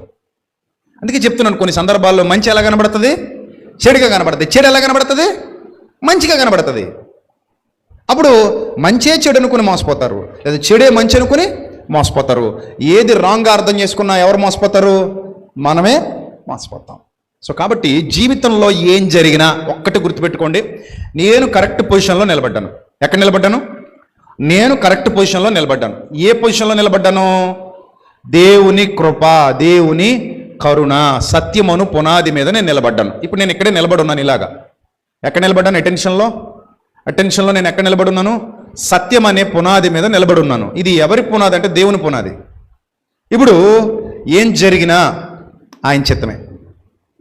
ప్రస్తుతానికి నాకు ఇది దుఃఖకరంగా కనబడవచ్చు, ప్రస్తుతానికి నాకు శోధనలా కనబడవచ్చు, వేదనలా కనబడవచ్చు, నా జీవితం బాగాలేనట్టు నాకు అనిపించవచ్చు, చుట్టూ పరిస్థితులు బాగాలేనట్టే నాకు అనిపించవచ్చు. కానీ నేను నిలబడున్న ప్లేస్ గొప్పది. బాగా అర్థం చేసుకోండి, నేను నిలబడున్న ప్లేస్ గొప్పది. ఆ ప్లేస్ మీద నేను నమ్మకం ఉంచాను. నేను ఈ ప్లేస్లో ఉన్నంత వరకు ఏం జరిగినా ఆయన చూసుకుంటాడు. నేను ఈ ప్లేస్ దాటి వెళ్ళిపోతే నా చేతిలో ఏమీ లేదు. మీరు బాగా అర్థం చేసుకోండి, దేవునిలో ఉన్నాడు. కొన్ని ఎగ్జాంపుల్స్ ఇస్తాను మీకు అర్థమయ్యే విధంగా. అంతా మీ మంచికే. ఈరోజు ఏమున్నా అది మీ మంచికే. దుఃఖపడువారు ధన్యులు, వారు ఏమవుతారు, ఓదార్చబడతారు. ప్రస్తుతానికి ఈ దుఃఖము మీకు ఎలా కనబడుతుందంటే చాలా ఇబ్బందికరంగా కనబడుతుంది. ఈ దుఃఖము మీకు ఇబ్బందికరంగా కనబడుతుంది, కానీ ఇది ఎందుకో మీ మంచికే వచ్చింది. ఇది అనుభవాలలోనికి వెళితే తెలుస్తుంది.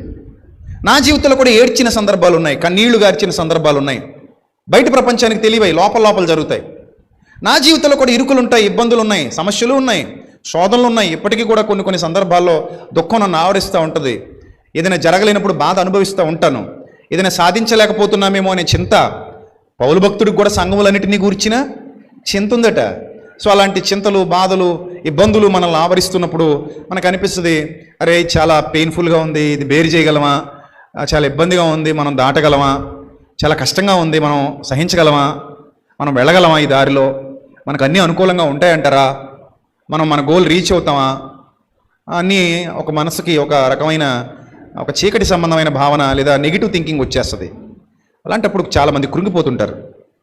కానీ అప్పుడే అర్థం చేసుకోవాలి, అంతా నా మంచికే. దేవుడు ఏం చేసినా చెప్పండి, దేవుడు ఏం చేసినా నా మంచికే. ఆయన నన్ను విడువడు, ఎడబాయడు. ఒకవేళ నాకు నొప్పి కలిగినా ఆ నొప్పి కూడా నా మంచికే. ఒకవేళ నాకు బాధ కలిగినా ఆ బాధ కూడా నా మంచికే. ఆ సమయంలో నేను ఓడిపోవటం మంచిదన్నమాట, అందుకే నేను ఓటమి పాలయ్యాను. ఆ సమయంలో నేను ఉండిపోవడమే మంచిది, అందుకే ఉండిపోయాను. నిలబడిపోవడం మంచిది, నిలబడిపోయాను. వెళ్ళకపోవడమే మంచిది, అందుకే వెళ్ళలేదు. నా ప్రభువు నాకంతా మంచే చేశాడు, మేలే చేశాడు, అంతా నా మంచికే. ఇది ఒక విశ్వాసి అనుభవించాల్సినటువంటి మానసిక స్థితి. మీరు బాగా అర్థం చేసుకోండి, చాలాసార్లు చెప్పాను, మళ్ళీ చెప్తాను. నా చొక్కా చూసి, నా నిలువుటంగి చూసి నా అన్నలు తీసుకెళ్ళి నన్ను గోతులు పడేశారు. అసూయ బుడ్డి, మా నాన్న నన్ను ఎక్కువ ప్రేమిస్తున్నాడని. ఆ తర్వాత నిలువుటంగి తీసేసుకొని నన్ను వస్త్రహీనుడిగా చేసి నన్ను ఎవరికో ముక్కు మొఖం తెలియని వాళ్ళకి అమ్మేశారు. దేవుడు ఏంటి ఇలా చేశాడని నా మనసు కనిపిస్తుందా, అనిపించట్లా. ఎందుకంటే ఆయన ఉన్నవాడు, అనువాడు, సమస్తమును చూచుచున్న దేవుడు. సరైన ప్రతిఫలం సరైన సమయంలో నాకు ఇవ్వగలిగే దేవుడైన ఆయన నన్ను విడువడు, ఎడబాయడు అని ఆ విశ్వాసంతో, స్థిర విశ్వాసంతో వెళ్ళిపోయాడు. అక్కడికి వెళ్ళిన తర్వాత ఏదో ఉద్యోగం వచ్చింది అనుకుంటే అది వచ్చినంతసేపు లేదు, మళ్ళీ శోధన చుట్టుముట్టింది. చేయని తప్పుకి ఖైదీగా సంఖ్యలతో బాధింపబడుతున్నాడు. 2 ఏళ్ల పాటు దాదాపు 700 రోజులు దగ్గర చిల్లర రోజులు ఇబ్బంది పడ్డాడు. 720 రోజులు, 730 రోజులు దాదాపుగా ఇబ్బంది పడ్డాడు. ఆ రోజులన్నీ చీకట్లో గడిపాడు, ఆ రోజులన్నీ తిండి లేకుండా గడిపాడు, ఆ రోజులన్నీ చిక్కి శల్యమైపోయాడు చెయ్యని తప్పుకి. కానీ అది చాలా బాధాకరమైన పరిస్థితి. నేను ఎందుకు మంచోడిని కదా, నాకెందుకు ఇన్ని కష్టాలు? నేను మంచిదాన్ని కదా, నాకెందుకు ఇన్ని శ్రమలు? నేను మంచిదాన్ని కదా, నాకెందుకు ఇలాంటి రోగం రావాలి? నేను మంచోడిని కదా, నాకెందుకు ఇలాంటి ఇబ్బంది కలగాలి? ఇలాంటి భావాలు ఒకవేళ వారిలో అపవాది పుట్టిస్తున్నా వాటన్నిటినీ పక్కన పెట్టి అంతా నా మంచికి, ఏమో రేపు జీవితాన్ని ఎలా డిజైన్ చేయబోతున్నాడో నా తండ్రి నాకు తెలియదు కదా, ఎందుకు నన్ను ఈ ద్వారం కూడా నడిపిస్తున్నాడో, ఎందుకు నన్ను ఈ మార్గంలో తీసుకెళ్తున్నాడో, ఏ మేలు చేయనై ఉన్నాడో, ఇవి లేకపోతే నాకు ఆ మంచి రాదేమో, ఇవి జరగడం వల్లే నేను ఆ మంచి స్థితికి వెళతానేమో. లోకానికి తెలీదు. ఏంటి జైల్లో ఉండడం మంచా, సంఖ్యలు వేసి నిన్ను బాధించడం మంచా, గోతులో పడేయడం నీకు జరిగిన మంచా, మీ అన్నలు నిన్ను ద్వేషించడం నీకు జరిగిన మంచా, మీ నాన్నకు నువ్వు శాశ్వతంగా దూరం అవడం నీకు జరిగిన మంచా, మీ అమ్మ చచ్చిపోవటం నీకు జరిగిన మంచా, మీ తమ్ముడు కనగానే మీ అమ్మ చచ్చిపోయింది, అది నీకు మంచా? అది ఏం మంచి జరిగింది నీ జీవితంలో? ఏం మేలు జరిగింది నీ జీవితంలో? నీ బతుకు మొత్తం కష్టాలు, కన్నీళ్లు, దుఃఖాలు తప్ప ఏమున్నాయిరా చెప్పుకోవడానికి నీ జీవితంలో అనే మాట ఒకవేళ అపవాది అతని చెవిలో వేస్తూ ఉండొచ్చు, దురాలోచన పుట్టిస్తూ ఉండొచ్చు. కానీ అంతా నా మంచికే, అంతా నా మంచికే, అంతా నా మంచికే అనుకుంటూ ముందుకెళ్ళాడు. ఒకానొక దినం రాని వచ్చింది.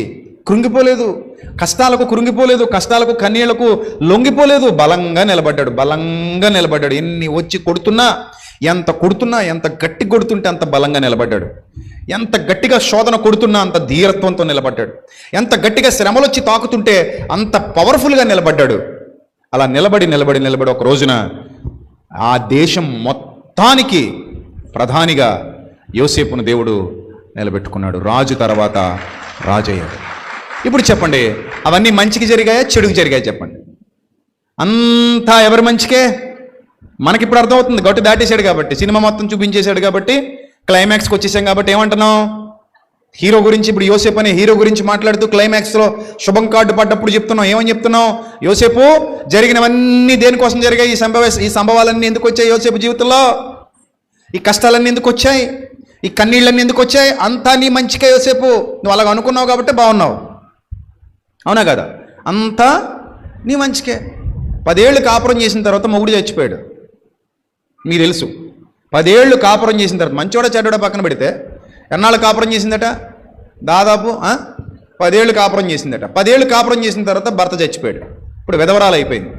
సరే మామగారు ఉన్నాడు కదా అంటే మామగారు ముందే పోయాడు. సరే మరిది గారు ఉన్నారంటే అతను కూడా చచ్చిపోయాడు.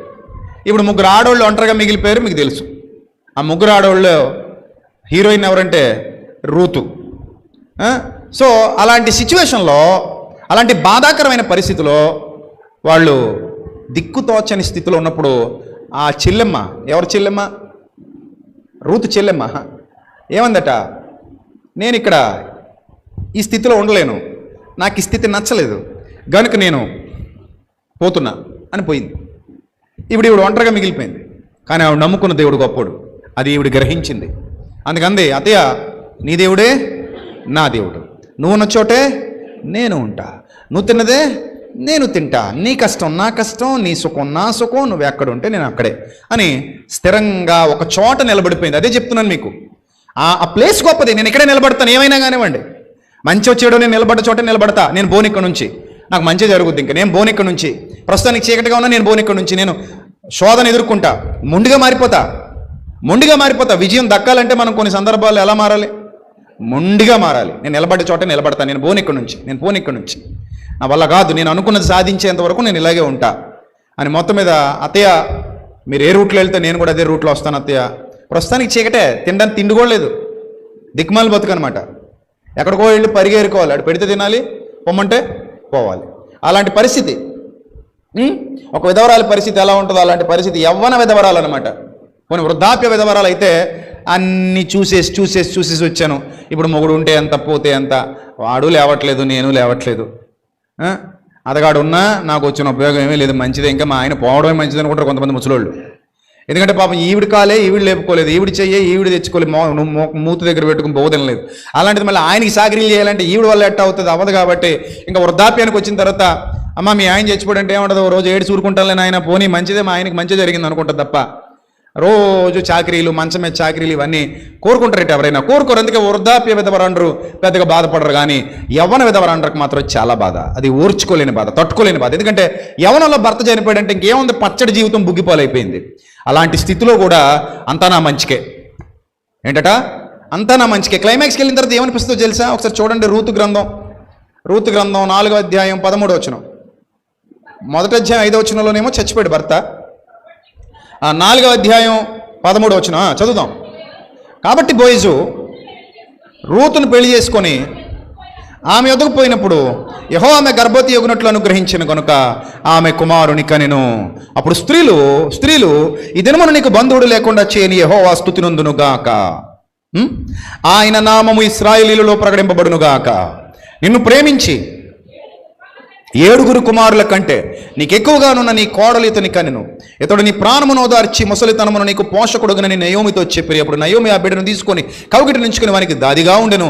ఆమె పొరుగు స్త్రీలు నయోమి కొరకు కుమారుడు పుట్టినని చెప్పి అతనికి ఓబేదను పేరు పెట్టి అతడు దావీదునకు తండ్రి అని యెషై యొక్క తండ్రి. రూతు ఐశ్వర్యం ఎలా మారిపోయింది అంటే ఇప్పుడు అంతా నా మంచికే అనే సూత్రం, అంతా మన మంచికే అనే సూత్రం ఇక్కడ అప్లై చేద్దాం. 10 ఏళ్ళ కాపురం చేసిన భర్త పోయాడు. పోయినోడు మంచోడా చెడ్డోడా? చెప్పండి. అంత మంచోడేమీ కాదు, దేవుని యందు భయభక్తులు కలిగినోడేమీ కాదు. సో పోయాడు. పోయిన తర్వాత ఇంకా నా జీవితం ఏముంది, నాశనం అయిపోయింది. చాలామంది అలాగే కదా రియాక్ట్ అవుతారు. ఇంకా నా జీవితం ఏముందండి, బుగ్గిపాలైపోయింది, దేవుడు ఏం చేశాడండి, నాకు ఇంత అన్యాయం చేశాడు ఏంటండి, దేవుడు ఇంత దుర్మార్గంగా వ్యవహరించాడు ఏంటంటే, ఆయన సన్నిధిలోనే కాలం గడిపాను కదా, ఆయనకు లోబడి జీవించాను కదా, ప్రార్థన చేయకుండా ఒక్కరోజు కూడా గడిచేది కాదు కదా, విశ్వాసమందు స్థిరురాలిగా కదలని దానిగా ఉన్నాను కదా, ఆయన కార్యాల కోసం ఎంత కష్టపడ్డాను, నేను ఎంత శ్రమ పడ్డాను, ఎన్ని పనులు నేను దగ్గరుండి జరిగించాను, ఎన్ని స్వార్థ కార్యక్రమాల్లో పాలిభాగస్తున్నయ్యాను. ఇలా చేసేటట్టు దేవుడు ఇంత చిన్న వయసులో నాకు ఇంత శోధన పెడతాడా, ఇంత చిన్న వయసులో నాకు ఇంత కష్టం పెడతాడా అని ఒకవేళ దేవుని దూషించింది అనుకోండి, మీరు చెప్పండి, రూతు జీవితం ముందు బాగుందా తర్వాత బాగుందా? కష్టాలు వచ్చాక బాగుందా, కష్టాలు రాకముందు బాగుందా? మీరు చెప్పాలి. ఎప్పుడు బాగుంది చెప్పండి. ఎప్పుడు బాగుంది రూతు జీవితం? కష్టాలు వచ్చాకనే బాగుంది. యోసేపు జీవితం ఎప్పుడు బాగుంది చెప్పండి? ఎప్పుడు బాగుంది? కష్టాలు వచ్చాకనే బాగుంది. యోబు జీవితం ఎప్పుడు బాగుంది? డబల్ బోనాంజా. యోబు గారికి ఎప్పుడు ఇంకో లడ్డు కావాలని ఆయన అన్నట్టు డబల్ లడ్డూలు ఎప్పుడు వచ్చాయి యోబు గారికి? కష్టాలు వచ్చాకనా రాకముందా చెప్పండి? ఇప్పుడు కష్టాలు వచ్చా, అందుకే శోధింపబడిన మీదట సువర్ణంగా మారాడట. కష్టాలు అంతా మన మంచికే, ఏం జరగనివ్వండి, పోయింది ఏమీ లేదు ఇక్కడ, తెచ్చింది లేదు, వెంట వచ్చేది లేదు. అది అర్థమైందా? ఇక్కడ పోయింది లేదు, పట్టుకుపోయేది లేదు. నాది అనుకున్నదేది నీది కాదు, నువ్వు వదిలేస్తున్నది కూడా నీది కాదు, నువ్వు కోల్పోయాను అనుకుంటున్న ఏదైతే బాధపడుతున్నావో అది కూడా నీది కాదు. నువ్వు కోల్పోవడానికి ఇక్కడ తెచ్చుకున్నది ఏమి లేదు. నేను దిగంబరినై వచ్చి తిని మరలా దిగంబరినై తిరిగి నా తండ్రి వద్దకు పోవదును. నేను ఇక్కడ పోగేసుకున్నవే ఏవి ఇక్కడికి వచ్చాక పోగేసుకున్నవే, అవి బంధాలైనా బంధుత్వాలైనా ఒంటి మీద ఉన్నవైనా ఇంటిలో ఉన్నవైనా ఎక్కడున్నవైనా ఎక్కడికి వచ్చాక నొల్లుకున్న వాటన్నిటినీ, పొలానికి వెళ్ళి గడ్డి నొల్లుకున్నట్టు ఇవన్నీ ఎక్కడికి వచ్చాక నొల్లుకున్నాం మనం అందరం. ఈ భూమి మీదకి వచ్చాక చక్కగా పోగేసుకుని తెచ్చిపెట్టుకున్నాం. నాది నాది నాది నాది అంటున్నాం. ఒక రోజున ఏది నాది కాదంటాం, వదిలేస్తాం, ఇక్కడే పెట్టేస్తాం, వెళ్ళిపోతాం. అందుకని అంత డిప్రెస్ అయిపోవద్దు, అంత ఓవర్ రియాక్ట్ అయిపోవద్దు, కూల్గా ఉండు. అంతా నా మంచికే చెప్పు, మనసుకి చెప్పు. అది ఎంత మాట ఎంత, అది దిక్కుమాలింది మన మనసు. విచిత్రం ఏంటంటే మన మనసుకి యజమాని మనమే, కానీ మన మాట తిందు, అది చెప్పినట్టుగా మనల్ని నడిపిస్తుంటుంది. కానీ దానికి మనం చెప్పలేని దుస్థితిలో ఉంటాం. చెయ్యి నేను చెప్పినట్టు కదులుతుంది, కాలు నేను చెప్తే నడుస్తుంది, చెప్పకపోతే రెస్ట్ తీసుకుంటుంది. మనసు అలా కాదు, నువ్వు చెప్పినా చెప్పకపోయినా అదో ప్యాటర్న్లో పనిచేస్తుంటుంది. ఆ ప్యాటర్నే నిన్ను నాశనం చేసేస్తుంది. చూడండి, కొంతమందికి డబ్బులు ఉంటాయి, ఆస్తులు ఉంటాయి, అంతస్తులు ఉంటాయి, కానీ మానసిక పరిపక్వత ఉండదు. ఈ మానసిక పరిపక్వత లేకపోవటం వల్ల నష్టపోతుంటారు. వాళ్ళకి కౌన్సిలింగ్ చాలా అవసరం. సైక్రియాటిస్ట్ దగ్గరికి వెళ్ళాలి, వాళ్ళు సైకాలజిస్టుల దగ్గరికి వెళ్ళాలి, వాళ్ళ కౌన్సిలింగ్ చాలా అవసరం. ఉదాహరణకు మీకు ఒక బెస్ట్ ఎగ్జాంపుల్ చెప్తాను. దర్శన్ అని కన్నడలో సూపర్ హీరో ఉన్నాడు, స్టార్ హీరో, చాలా పెద్ద హీరో. అతని మార్కెట్ 70-80 కోట్లు ఉంటుంది అన్నమాట ఒక్కో సినిమాకి. అంత పెద్ద హీరో వేరే అమ్మాయితో సహజీవనం చేస్తున్నాడు, భార్యను విడిచిపెట్టి సహజీవనం చేస్తుంటే ఆ అమ్మాయి గురించి భార్య ఇద్దరు సోషల్ మీడియాలో కొట్టుకుంటున్నారు. నా మొగుడిని నువ్వు లాగేసుకున్నావు. ఇందులో ఒక అభిమాని ఉన్నాడు, ఇతనంటే పడి చచ్చిపోయే అభిమాని, ప్రాణం అన్నమాట ఈ హీరో అంటే అతనికి. అక్కడ ఏం చేశాడంటే, ఇదిగో మా వదినమ్మ నువ్వు చాలా బాధపడుతున్నావు మధ్యలో తగులుకొని అని చెప్పి సోషల్ మీడియాలో కామెంట్లు పెట్టేవాడు ఆ అమ్మాయికి వ్యతిరేకంగా, బూతులు తిడుతూ కామెంట్లు పెడుతున్నాడు. ఎవడో ఆవిడికి తెలీదు, ఈ తిట్టేవాడికి వాళ్ళకి పరిచయం లేదు, ఏమీ లేదు అసలు. కాసేపు మౌనంగా ఉంటే తిట్టుకుంటాడు కుక్క మొరిగింది అనుకుని పోతాడు, పెద్ద పట్టించుకోవాల్సిన పని లేదు.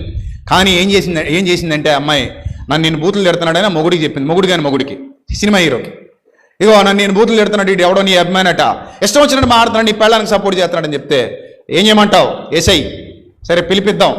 ఎక్కడో ఆ ఊర్లో ఉన్న అభిమాన సంఘాలకు ఫోన్ చేసి ఆయన పిలిపించి, ఆడు మందుల షాపులో మందులు అమ్ముకునే ఉద్యోగం చిన్నదే, మందుల షాపు కూడా అతను కాదట. విచిత్రం ఏంటంటే ఆ షాపులో పని చేస్తాడట కూలికి. అంత చిన్నోడు ఇతనితో పోల్చుకుంటే చీమలాటోడు. ఏనుక్కి చీమకొనంత తేడా ఉంది. సో సరే పిలిపించుకున్నాడు. ఎక్కడో గోడౌన్లో కట్టేశారు. హీరో గారు BMW కారు వేసుకుని వెళ్ళారు, రేంజ్ రోవర్లోనో వెళ్ళి కొట్టారు. చచ్చిపోయాడు కొట్టిన దెబ్బలకి. ఏం చేద్దాం, శవాన్ని తీసుకెళ్ళి ఎక్కడో బోధలో పడేశారు. అసలు సరిగ్గా పడేశారు లేదో చూడడానికి వెళ్ళాడు గురుగారు.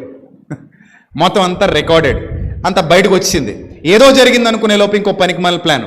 ఒక ఇద్దరిని రెడీ చేసి వాళ్ళకు 30 లక్షలు 40 లక్షలు పడేసి వెళ్ళి కేసు ఒప్పేసుకోండి, నేనే చంపేశామని చెప్పేయండి. వినేస్తారట పోలీసులు.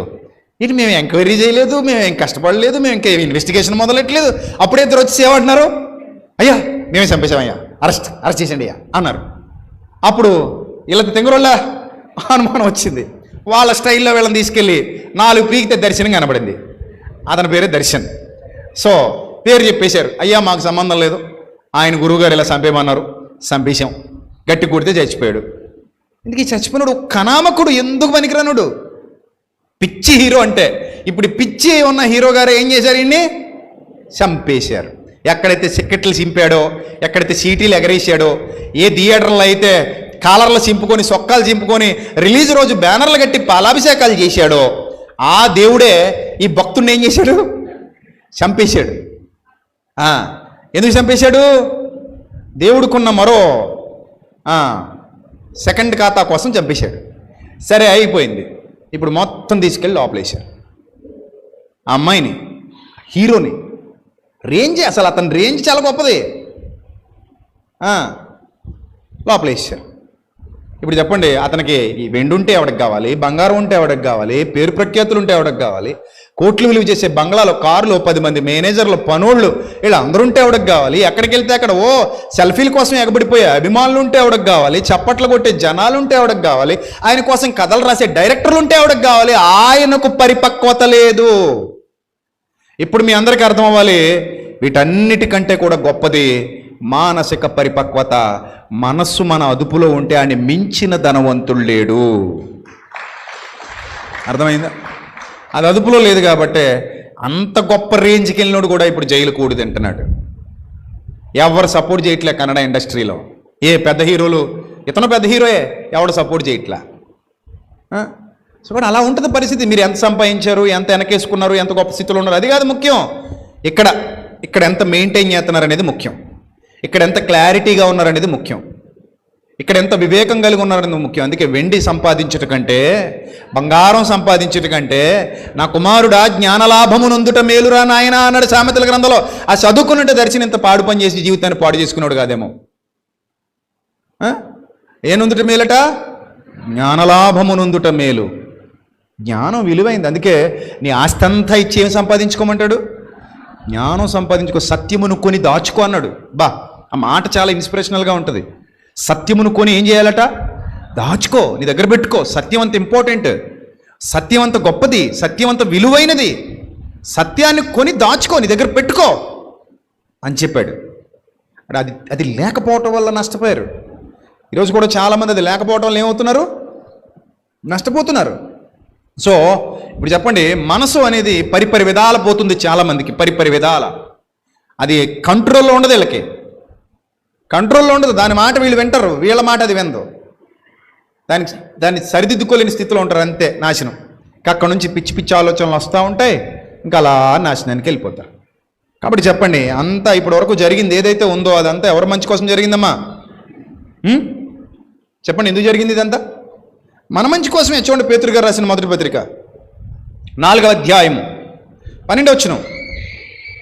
పేతురు గారు రాసిన మొదటి పత్రిక 4వ అధ్యాయము 12వ వచనం చదువుదాం. ప్రియులరా, మిమ్మల్ని శోధించుటకు మీకు కలుగుచున్న అగ్ని వంటి మహాశ్రమను గూర్చి మీకేదో ఒక వింత సంభవిస్తున్నట్లుగా ఆశ్చర్యపడకండి. క్రీస్తు మహిమ బయలుపరచబడినప్పుడు మీరు మహానందముతో సంతోషించు నిమిత్తం క్రీస్తు శ్రమలలో మీరు పాలివారై ఉన్నంతగా సంతోషించండి. క్రీస్తు నామము నిమిత్తం మీరు నిందపాలైన ఎడల మహిమాస్వరూపైన ఆత్మ మీ మీద నిలుచుచున్నాడు గనుక మీరు ధన్యులు. 19వ వచనం. కాబట్టి దేవుని చిత్త ప్రకారము బాధపడువారు, దేవుని చిత్త ప్రకారము బాధపడువారు. ఇదేంటిది? బాధ కూడా దేవుని చిత్తంలో ఉందా? చెప్పాలి అందరూ. బాధ కూడా ఉందా దేవుని చిత్తంలో? యోబును బాధ పెట్టడంలో దేవుని చిత్తం జరుగుతుంది. అక్కడ రూతు అనుభవిస్తున్న బాధల్లో కూడా ఏముంది? దేవుని చిత్తం ఉంది. యోసేపు అనుభవిస్తున్న బాధల్లో ఏముంది? దేవుని చిత్తం ఉంది. అంటే బాధలు వస్తే అదే మనం నష్టపోతున్నట్టు కాదు. శ్రమలు వస్తే నువ్వేం నష్టపోతున్నట్టు కాదు. ఇరుకులు, ఇబ్బందులు, శోధనలు, వేదనలు నిన్ను వెంటాడుతున్నప్పుడు నువ్వేదో నష్టపోయావని కాదు. అంతా నీ మంచికే, ఏదో మేలు జరగబోతోంది. మేలు దాచాడు దేవుడు కీడు వెనుక. నీకు జరిగిన కీడు వెనుక దేవుడు ఏదో మేలును నీ కోసం ఏం చేశాడు? దాచాడు. నువ్వు నిలబడిన ప్లేస్ కరెక్ట్గా ఉండాలి. Get my point. నువ్వు ఎక్కడ ఉండాలి? నువ్వు ఏ ప్లేస్లో నిలబడ్డావో ప్లేస్ కరెక్ట్గా ఉండాలి. అందుకే ప్రభువా సత్యమందు మమ్మును ప్రతిష్ఠ చేసే తండ్రి, సత్యంలో నన్ను ప్రతిష్ఠ చేయి ప్రభువా. నేను సత్యంలో ప్రతిష్ఠ అయిపోయి ఉన్నప్పుడు ప్రభువా ఇది రహస్యం ప్రభువా, జీవితం నాకేం తెలుసు తండ్రి, నాకేం తెలుసు ప్రభువా, అసలు రేపేమి సంభవించునో నాకు తెలీదు. బండి క్షేమంగా ఇంటికి వస్తుందని ఇంటి దగ్గర స్టార్ట్ చేస్తాడు గురుగారు, కానీ అతనికి తెలీదు అంబులెన్స్ వస్తుందని. ఎవరైనా అంతే జీవితం. మన ఊహలు ఒక రకంగా ఉంటే దేవుని చిత్తం మరో రకంగా ఉంటుంది. మన ఆలోచనలు ఒక రూట్లో వెళ్తుంటే దేవుని ఆలోచనలు మరో రూట్లో వెళ్తుంటాయి. మన ఊహలు చూడండి ఇప్పుడు ఎంత పాజిటివ్గా ఉన్నాయి. ఏం పర్లేదు, అలా చేసి కొట్లు కట్టించేసి ఇప్పేసేసి ఇదంతా అందులో పోసేసి బస్తాలన్నీ చక్కబడేసి వాళ్ళకి ఇచ్చి అమ్మకొచ్చేయండి అని చెప్పేసి ఆ డబ్బులన్నీ పెట్టెలు పెట్టేసి ఆ తర్వాత శుభ్రం సాయంత్రం చపాతీ వేసుకుని చికెన్తో భోజనం చేసేసి శుభ్రంగా నిబ్బు మందు వేసేసి హాయిగా పడుకొని ఇప్పుడు ఏం చేద్దాం? నా ప్రాణమా తినుము, ఈట్ యువర్ సెల్ఫ్, తర్వాత తాగు, డ్రింక్, మరేం చేయి, ఎంజాయ్ యువర్ లైఫ్ అని అనుకుంటూ హాయిగా రిలాక్స్ అవుతున్నాడట ఏసీ పెంచుకొని, చల్లగా ఉందనుకో. అప్పుడు స్వరం వినబడిందట పైనుంచి. ఏమని? ప్యాకప్ అందట. ఏం ప్యాకప్ అంటాడు? ఏం ప్యాక్ చేస్తాడు? నిన్నే ప్యాక్ చేస్తాడు. అదే నన్ను ప్యాక్ చేస్తే ఎలా ఉంటుంది? ఇప్పుడే కదా ధాన్యం ప్యాక్ చేసి వచ్చాం, ఇప్పుడే కదా వెండి బంగారం ప్యాక్ చేసి వచ్చాం. ఎంత సడన్గా ప్యాకప్ అంటే ఎలా కుదురుతుంది? అమ్మో ఇంకా నాకు చాలా పెద్ద ఫ్యూచర్ ఉంది, నాకు బోల్డెన్ ఆశలు ఉన్నాయి, బోల్డెన్ ఆలోచనలు ఉన్నాయి, నేను ఇంకా చాలా చేయాలి ఇక్కడ, ఎంజాయ్మెంట్. అప్పుడైపోయిందా అంటే అన్నాడు. ఇందాక చెప్పినట్టు ఏమన్నాడు? టక్ మన ఆరిపోయిందంటే దీపం ఆరిపోయిన తర్వాత రా వచ్చారు దోతలు, 2 రెక్కలు పట్టు తీసుకెళ్ళి అక్కడ పడేశారు. అంతే, చాప్టర్ క్లోజ్.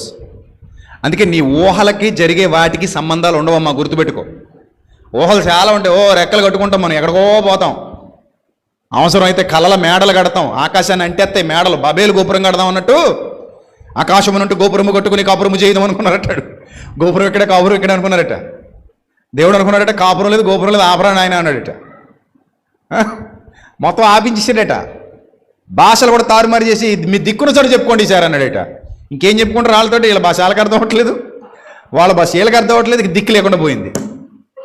అప్పుడు నలుదిక్కులా చెదిరిపోయి భూమంతా వ్యాపించారు, భాషలు తారుమారయ్యాయి. సో కాబట్టి మన ఊహలు 100 రకాలుగా పరుగులు తీస్తాయి గుర్రాల్లాగా, కానీ ఆ కళ్ళెం ఎవరి చేతిలో ఉందో తెలుసా? దేవుడి చేతిలో ఉంది. ఆయన ఇవ్వాలి, ఆయన ఒప్పుకోవాలి. అందుకే నువ్వు రైట్ ప్లేస్లో నిలబడు, కరెక్ట్ ప్లేస్లో నిలబడు. తెలివైన లక్షణం ఇది. కరెక్ట్ ప్లేస్లో నిలబడు.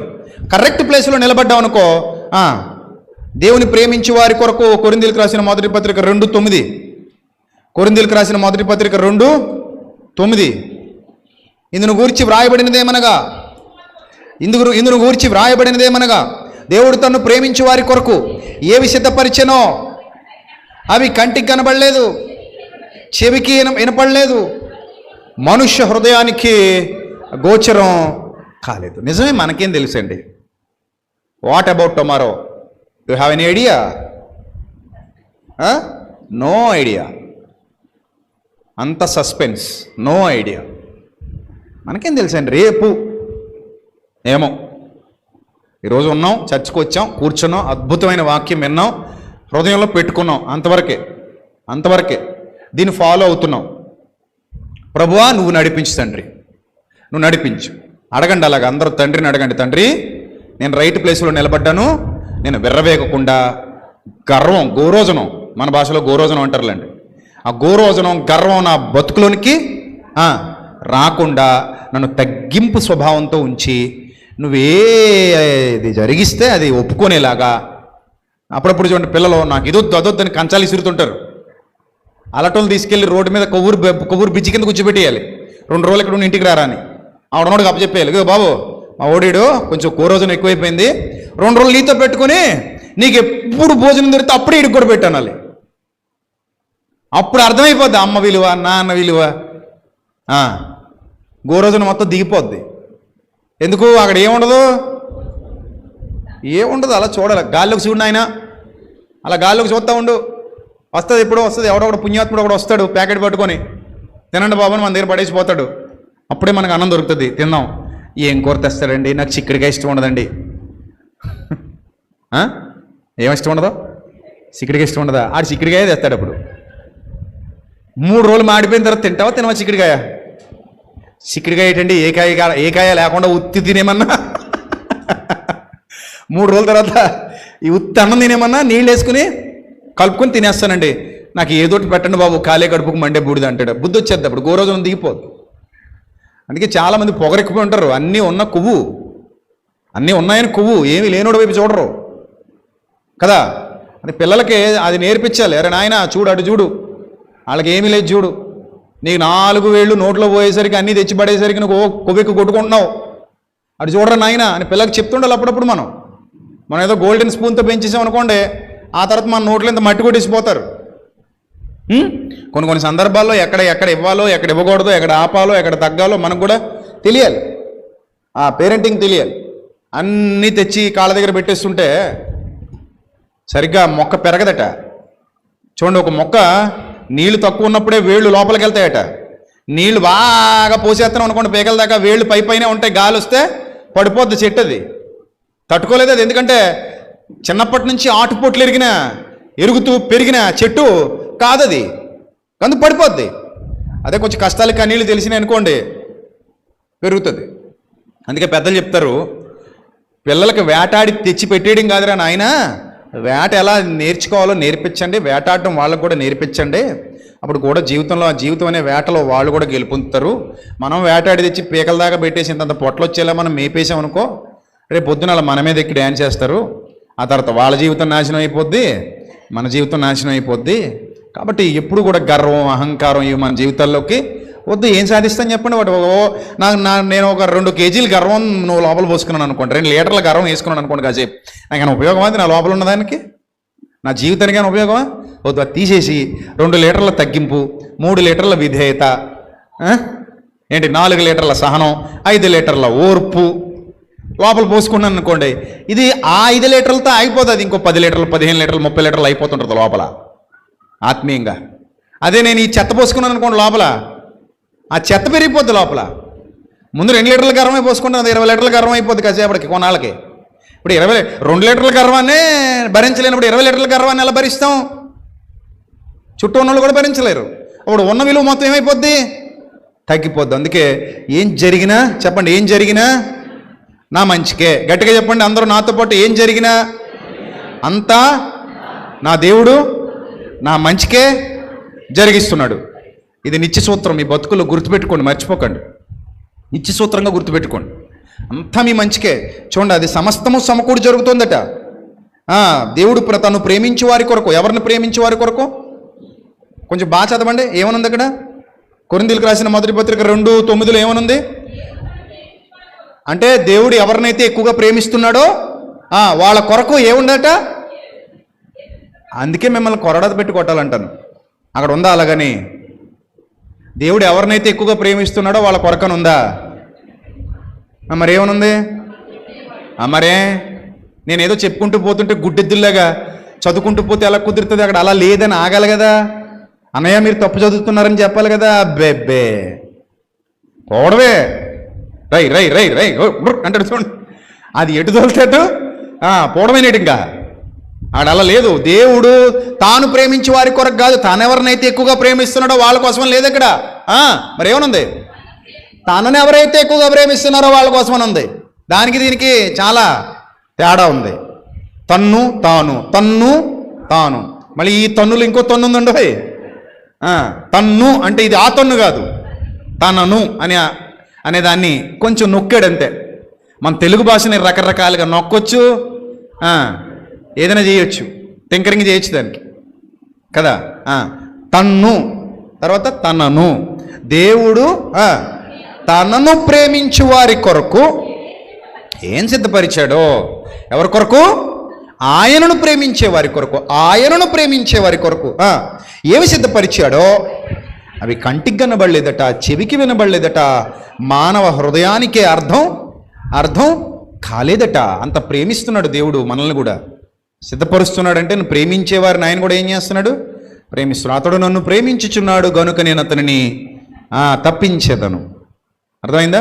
ఒకడు దేవుని ప్రేమించిన ఎడల వాడు దేవునికి ఎరుకైన వాడే అన్నాడు అదే కొరింథీ పత్రికలో. కాబట్టి ప్రియమైన దేవుని సంగమా, ముగింపుకి వెళ్తున్నాం, జాగ్రత్తగా చూడండి. దేవుడు మనల్ని ప్రేమిస్తున్నాడు కనుక ఏం జరిగినా మన మంచికే. మీరు రైట్ ప్లేస్లో నిలబడితే, మీరు కరెక్ట్ ప్లేస్లో నిలబడితే. పేతురు గారు రాసిన మొదటి పత్రిక 5వ అధ్యాయము 9వ వచనం చివరిగా చదువుకొని ముగించుకొని ప్రార్థన చేసుకుందాం. పేతురు గారు రాసిన మొదటి పత్రిక 5వ అధ్యాయము 9వ వచనం. లోకమందున్న మీ సహోదరుల యందు ఈ విధమైన శ్రమలే నెరవేరుచున్నవని ఎరిగి. ఏమి నెరవేరుతున్నాయట? బాధ కూడా ఎవరి చిత్తంలో ఉంది? దేవుని చిత్తంలో ఉందని చదువుకున్నాం కదా అదే పత్రికలో ముందు అధ్యాయంలో. కాబట్టి దేవుని చిత్త ప్రకారం బాధపడువారు సత్ప్రవర్తన గలవారై నమ్మకమైన సృష్టికర్తకు తమ ఆత్మలను అప్పగించుకోవాలి అని చదువుకున్నాం కదా. రైట్, ఇక్కడ చదవండి ఏమంటున్నాడు? లోకమందున్న మీ సహోదరుల యందు ఈ విధమైన శ్రమలే నెరవేరుచున్నవని ఎరిగి విశ్వాసమందు స్థిరులై వానిని ఎదిరించండి. దుష్టుని ఎదిరించమని చెప్తున్నాడు. నెక్స్ట్, తన నిత్య మహిమకు క్రీస్తునందు మిమ్మును పిలిచిన సర్వకృపానిధియగు దేవుడు. దేనికి పిలిచాడట మిమ్మల్ని అందరినీ? తన నిత్య మహిమకు పిలిచాడట. సర్వకృపానిధియగు దేవుడు. కొంచెము కాలము మీరు శ్రమపడిన పిమ్మట. ఎంతకాలం అంట మీరు శ్రమపడేది? చెప్పండి, ఎంతకాలం? కొంచెం కాలమే. ఒకవేళ శ్రమ వస్తే అదేమి శాశ్వతంగా ఉండిపోదు. దానికి బెంగపెడేసుకుని చచ్చిపోవాలనకండి. కొంచెము కాలము మీరు శ్రమపడిన పిమ్మట తానే మిమ్ములను పూర్ణులుగా చేసి, ఆయనే వస్తాడట, ఎంటర్ అవుతాడట. ఆయన కొంచెం ఓపిక బట్టి ప్రార్థన చేసుకుని నిలబడండి, ఆయన ఎంటర్ అవుతాడు. ఆయన ఎంటర్ అయ్యేంత వరకు మీరు ఓపికగా ఉండండి. సహనం కావాలి, కొంత ఓర్పు కావాలి. సహనం ఓర్పు లేకుండా ఇప్పుడే అయిపోవాలంత అంటే అవదు. అర్థమైందా? ఈ చిన్నపిల్లల పుస్తకాల్లో అరటి చెట్టు పద్యం కాదు. మంగళవారం నాడు మారాకు దొడిగింది, బుధవారం నాడు గేలేసింది, తర్వాత కోసు తినేసాం అనడానికి అంత ఫాస్ట్గా ఏమి జరగవు. ఉంటుంది, it will take some time. You have to wait for that. నువ్వు కావాలి, కొంచెం సేపు ఓపి పట్టాలి, ఎదురు చూడాలి. అందుకని అంటాడు, కొంచెము కాలము మీరు శ్రమపడిన పిమ్మట. కొంచెము కాలము మీరు శ్రమపడిన పిమ్మట. శ్రమలు వస్తాయి, రానివ్వండి, వస్తాయి. మరి పిమ్మట తానే మిమ్మును ఏం చేస్తాడట? చెప్పాలి, అందరూ చదవాలి. తానే మిమ్మును పూర్ణులనుగా చేసి, తానే మిమ్మల్ని స్థిరపరిచి, తానే మిమ్మల్ని బలపరుచును. దేవుని నామానికి మహిమ కలుగునుగాక. యుగ యుగములకు ప్రభావం ఆయనకు కలుగునుగాక. ఆమెన్ అన్నాడు. ఎంత మంచి వాక్యం, ఎంత బలాన్నిచ్చే వాక్యం. ఇప్పుడు మీలో చాలామంది కష్టాలు ఉండొచ్చు. ఇప్పుడు ఈ వాక్యం వింటున్న సమయంలో, ప్రజెంట్ సిచ్యువేషన్లో మీలో చాలామంది కష్టాలు ఉండొచ్చు, చాలామంది కన్నీళ్ళు ఉండొచ్చు, చాలామంది ప్రస్తుతానికి ఇరుకుల్లో ఉండి ఇక్కడికి వచ్చిన వారు అయి ఉండొచ్చు, అనారోగ్య పరిస్థితిలో ఇక్కడికి వచ్చిన వారు ఉండొచ్చు, శ్రమలలో, వేదనలలో, శోధనలలో ఇక్కడికి వచ్చి కూర్చున్న వారు చాలామంది మీలో ఉండుండొచ్చు. అందరితో దేవుడు స్వచ్ఛమైన వాక్యం ద్వారా మనతో ఈ సందేశంలో మాట్లాడాడు. ఏమని మాట్లాడాడు? వెయిట్ చేయండి నాయన, నేనే ఎంటర్ అవుతాను, నేనే నీ జీవితంలోకి వస్తాను, నువ్వు రైట్ ప్లేస్లో నిలబడు. ఎక్కడ నిలబడాలి? రైట్ ప్లేస్లో. సత్యానికి పుట్టావా? సత్యానికి పుట్టినట్టుండు. అసత్యానికి పుట్టినట్టు ఉండకు. దరిద్రం అది, బురదది, చెత్తది. అక్కడ హంగులు ఆర్బాటాలు ఉండొచ్చేమో కానీ ఏమి లేదు, సత్యం లేదు. వద్దు. అమ్మ చేతి వంటకని బయట దొరికే ఫాస్ట్ ఫుడ్కి ఎంత తేడా ఉంది? తేడా ఉందా లేదా? చాలా తేడా ఉంటుంది, చాలా తేడా ఉంటుంది. అలాగే సత్యానికి అసత్యానికి కూడా చాలా తేడా ఉంటుంది. నువ్వు నిలబడింది రైట్ ప్లేస్ అయితే, ఒకవేళ కొంచెము కాలము మీరు శ్రమపడిన పిమ్మట, అపవాది మిమ్మల్ని శోధించిన, శ్రమలు మిమ్మల్ని ఆవరించిన, ఇబ్బందులు, ఇరుకులు, మాటలు, గాయాలు, మానసిక గాయాలు మిమ్మల్ని వెంటాడిన, కొంచెము కాలము మీరు శ్రమపడిన పిమ్మట తానే మిమ్మును పూర్ణులనుగా చేస్తాడట. వస్తాడట ఆయన నీ జీవితంలోకి ఎంటర్ అవుతున్నాడు. వెయిట్ చేయి, చూస్తున్నాడు. నిన్ను ఆయన విడువడు, ఎడబాయి. నేను వదిలేసాడు అనుకో, వదలలేదు ఆయన, నీతోనే ఉన్నాడు ఆయన. నువ్వు నమ్ము, నిలబడు. ప్రభువా చూస్తున్నావు కదా తండ్రి, చూస్తున్నాను బేబీ, చూస్తున్నాను మై డియర్ డాటర్, చూస్తున్నాను my dear son, wait for some time, I'll come, నేను వస్తాను నీ దగ్గరికి, వెయిట్, ఓపిక్గా ఉండు. తగిన కాలమందు ఆయన మిమ్మను హెచ్చిస్తాడు. తగిన కాలమందు ఆయన మీకు రిప్లై ఇస్తాడు. తగిన కాలమందు పరలోకము నుండి జవాబు మీ వద్దకు వస్తుంది, వచ్చి తీరుతుంది. ఎవరు ఆపలేరు దాన్ని. నీ సంకటాలన్నీ తొలగిపోయే స్థితి రాబోతుంది. దేవుని నామానికి మహిమ కలుగును గాక. ఆయనే మిమ్మల్ని బలపరుస్తాడు, ఆయనే మిమ్మల్ని సిద్ధపరుస్తాడు, స్థిరపరుస్తాడు, ఆయనే మిమ్మల్ని పూర్ణులుగా చేస్తాడు. ఎంత మంచి వాగ్దానం ఉంది ఇది నిత్య వాగ్దానం, యూనివర్సల్ ప్రొఫెసీ, ప్రవచనం, యూనివర్సల్ వాగ్దానం. ఇంత బలమైన వాగ్దానం దేవుని దగ్గర మనకు ఉన్నప్పుడు మనం ఎంత ధైర్యంగా కరెక్ట్ ప్లేస్లో నిలబడాలి చెప్పండి. కరెక్ట్ ప్లేస్లో నిలబడండి. ఎక్కడ పడితే అక్కడికి చెదిరిపోకండి, బలంగా నిలబడండి. ఆయన అప్పగించిన పని చేయండి, నమ్మకంగా ఉండండి. సత్య మార్గంలో నడవండి. ప్రభువా నేను నీ కోసం, ప్రభువా నిన్ను ప్రేమిస్తున్నాను, నేను నిన్ను ప్రేమిస్తున్నాను. అప్పుడు ఆ వచనాన్ని జ్ఞాపకం చేసుకోండి. దేవుడు తనను ప్రేమించు వారి కొరకు ఏవి సిద్ధపరిచినో అవి కంటికి కనబడలేదు, చెవికి వినబడలేదు, మనుష్య హృదయానికి ఆనాటి నుండి ఈనాటి వరకు కూడా అర్థం కాలేదు. సో కాబట్టి గుర్తుపెట్టుకోండి, తనను ప్రేమించండి, దేవుణ్ణి ప్రేమించండి. ఎవరు దేవుణ్ణి ఎక్కువ ప్రేమిస్తారో వాళ్ళు ఎక్కువ ఆశీర్వదింపబడతారు. ఎవరు ఎక్కువ దేవుని ప్రేమిస్తారో వాళ్ళు బలపరచబడతారు. ఎవరు ఎక్కువ దేవుని ప్రేమిస్తారో వాళ్ళు స్థిరపరచబడతారు. పూర్ణ హృదయంతో ఆయన యందు భయభక్తులు కలిగి జీవించండి. తగిన కాలమందు రిప్లై వస్తుంది. ఎక్కడికి పోదు, రిప్లై వస్తుంది. అది నీ కోసం వెయిట్ చేస్తుంది. యోసేపు కోసం దీవెన వెయిట్ చేసింది, రూతు కోసం ఆశీర్వాదం వెయిట్ చేసింది, యోబు కోసం రెండింతల దీవెన వెయిట్ చేసింది. అలాగే సత్యములో ఉన్న వారి కొరకు కూడా శోధనలు, వేదనలు, బాధలు అనంతరం ఆయన దీవెన వెయిట్ చేస్తుంది. స్థిరంగా నిలబడు, యథార్థంగా నిలబడు, ధైర్యంగా నిలబడు, ఆయన మాటకు లోబడు, విధేయత చూపించు, ఆయన పనిలో సహకారిగా ఉండు, ఆయన భారాన్ని మోయి, ఆయన చెప్పిన పని చేయి, ఆయన కొరకు కష్టపడు, శ్రమపడు, సువార్థికునిగా నిలబడు. ఆయన తప్పక నీకు విజయం ఇస్తాడు, తప్పక నీకు జయమిస్తాడు, తప్పక నిన్ను బలపరుస్తాడు, స్థిరపరుస్తాడు. దేవుడు అట్టి ధన్యత ఈ సత్యవాక్యంలో కట్టబడుతున్న ప్రతి కుటుంబమునకు దయచేయునుగాక. ఆమేన్. తలలో వంచండి, ప్రార్థన చేసుకుందాం. సర్వశక్తుడా, సర్వోన్నతుడా, దయగల ప్రభువా, కృపగల దేవ తండ్రి, ఈ నా ఎదురుగా ప్రత్యక్షంగా కూర్చున్న బిడ్డలు కానివ్వండి, లైవ్ ద్వారా ఎంతమంది మీ మాటలు వింటున్నారో, ఎన్ని కుటుంబాలు ఈ వాక్యంలో పాలిభాగం తీసుకుంటున్నాయో తండ్రి, లైవ్ ద్వారా వారిని కానివ్వండి జ్ఞాపకం చేసుకోండి తండ్రి. నాతో ఈ ప్రార్థనలో ఏకీభవిస్తున్న ప్రతి కుటుంబాన్ని జ్ఞాపకం చేసుకోండి ప్రభువా. తండ్రి, వారు ఒకవేళ శోధనలో ఉన్నారేమో, వేదనలో ఉన్నారేమో, బాధలలో, దుఃఖంలో, ప్రతికూల పరిస్థితుల్లో, మార్గములన్నీ మూసుకుపోయాయనుకునే ఇబ్బందులు ఉన్నారేమో తండ్రి. కొంతమంది ఆర్థికంగా ఇబ్బందులు పడుతున్నారు, కొంతమంది సామాజికంగా మానసిక గాయాలతో బాధపడుతున్నారు, మరి కొంతమంది అనారోగ్య సమస్యతో బాధపడుతున్నారు.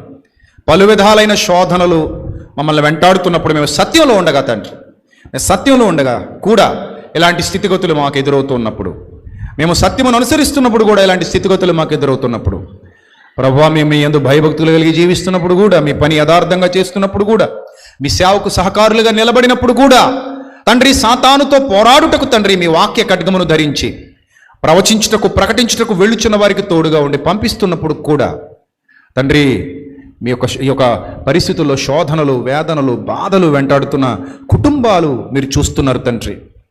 ప్రభువా, వారికి మీ సహాయమును పంపించండి.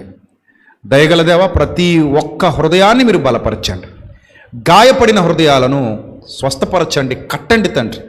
వారి జీవితంలో వారు ఊహించని మేలుతో, అద్భుత కార్యముతో వారి జీవితాలను తృప్తిపరచండి తండ్రి. ఒక గొప్ప క్రియ వారి బ్రతుకులో జరిగించండి, వారి జీవితంలో జరిగించండి. అది జరిగేంత వరకు తట్టుకొని నిలబడగలిగే శక్తిని, బలమును, విశ్వాస హృదయమును మీ బిడ్డలకు అనుగ్రహించండి. మీ పరిచర్యలో వాడబడుతున్న బిడ్డల్ని, మీ పరిచర్యకు సహకరిస్తున్న బిడ్డల్ని జ్ఞాపకం చేసుకోండి తండ్రి. వారి కుటుంబాలని జ్ఞాపకం, వారి దీపాలు ఆరిపోకుండా కాపాడండి తండ్రి.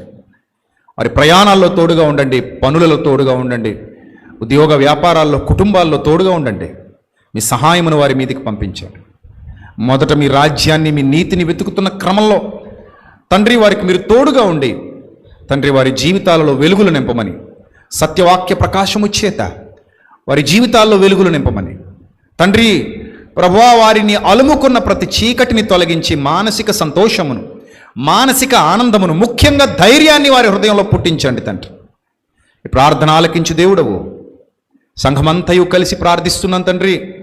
మీ సత్యం ప్రకటించే నోటితో అడుగుతున్నాం ప్రభువా, బిడ్డల జీవితాల్లో వెలుగులు నింపండి ప్రభా. అలాగే సహకారులుగా ఎవరైతే ఉన్నారో, మీ పరిచర్యకు ఎవరైతే సహకరిస్తున్నారో, అనేక మంది తండ్రి తొట్టిల్లిపోకుండా, అనేక మంది పడిపోకుండా, ఈ కడవరి దినాలలో చీకటి సంబంధి అయిన అపవాది చేతులకు వెళ్ళిపోకుండా ఎవరైతే తండ్రి మీ సత్యమునకు తోడుగా నిలబడి సత్యమునకు చేయూతనిస్తూ వారి హృదయాలలోనికి సత్యాన్ని పంపించడానికి తమ కష్టార్జితాన్ని కానుకలుగా ఇస్తున్నారో ఆ బిడ్డలను కూడా జ్ఞాపకం చేసుకోండి, వారి కుటుంబాన్ని జ్ఞాపకం చేసుకోండి. సత్యమునకు సహకారులైన వారి పేర్లు జీవగ్రంథమందు వ్రాయబడి ఉన్నాయని మీరు మాకు సెలవు ఇచ్చారు తండ్రి. ఇంకా సత్యమును వ్యాపింపచేయండి. మోసపోతున్న బిడ్డలను లేవనెత్తండి. అగ్నిలో నుండి తప్పించినట్టు కొందరినైనా తప్పించడానికి మాకు శక్తినివ్వండి, బలాన్నివ్వండి తండ్రి. మీ సహాయమును మా మీదికి పంపించమని ఘనత, మహిమ, ప్రభావములు మీకు మాత్రమే చెల్లిస్తూ తండ్రి, ఇక్కడ ఇరుకుల్లో ఇబ్బందులు కూడా పరిచర్యలో వాడబడుతున్న పిల్లలందరినీ దీవించమని, వారు చేస్తున్న పరిచర్యకు రెట్టింపు ప్రతిఫలాన్ని దయచేయమని తండ్రి. కరోనా సహకారులు కష్టపడుతున్న బిడ్డల్ని జ్ఞాపకం చేసుకో. అలాగే కాకినాడలో జరగబోతున్న మీటింగ్, వచ్చే నెలలో హైదరాబాద్లో సెకండ్ సాటర్డే జరగబోతున్నటువంటి మీటింగ్ ఘనంగా జరిపించండి. ఆ సహకారులందరినీ దీవించండి, ఆశీర్వదించండి. మీ కృప, మీ కాపుదల ఎల్లప్పుడూ మాకు తోడుగా ఉంచమని ఘనత, మహిమ, ప్రభావములు మీకు మాత్రమే చెల్లిస్తూ ఇప్పటి వరకు విత్తబడిన వాక్యము బిడ్డలందరి హృదయాలలో 30 దంతులుగా, 60 దంతులుగా, 100 దంతులుగా ఫలించి అంతా నా మేలు కొరకే నా దేవుడు జరిగిస్తున్నాడు. నాకేమి సంభవించినా అది నా మేలు కొరకే.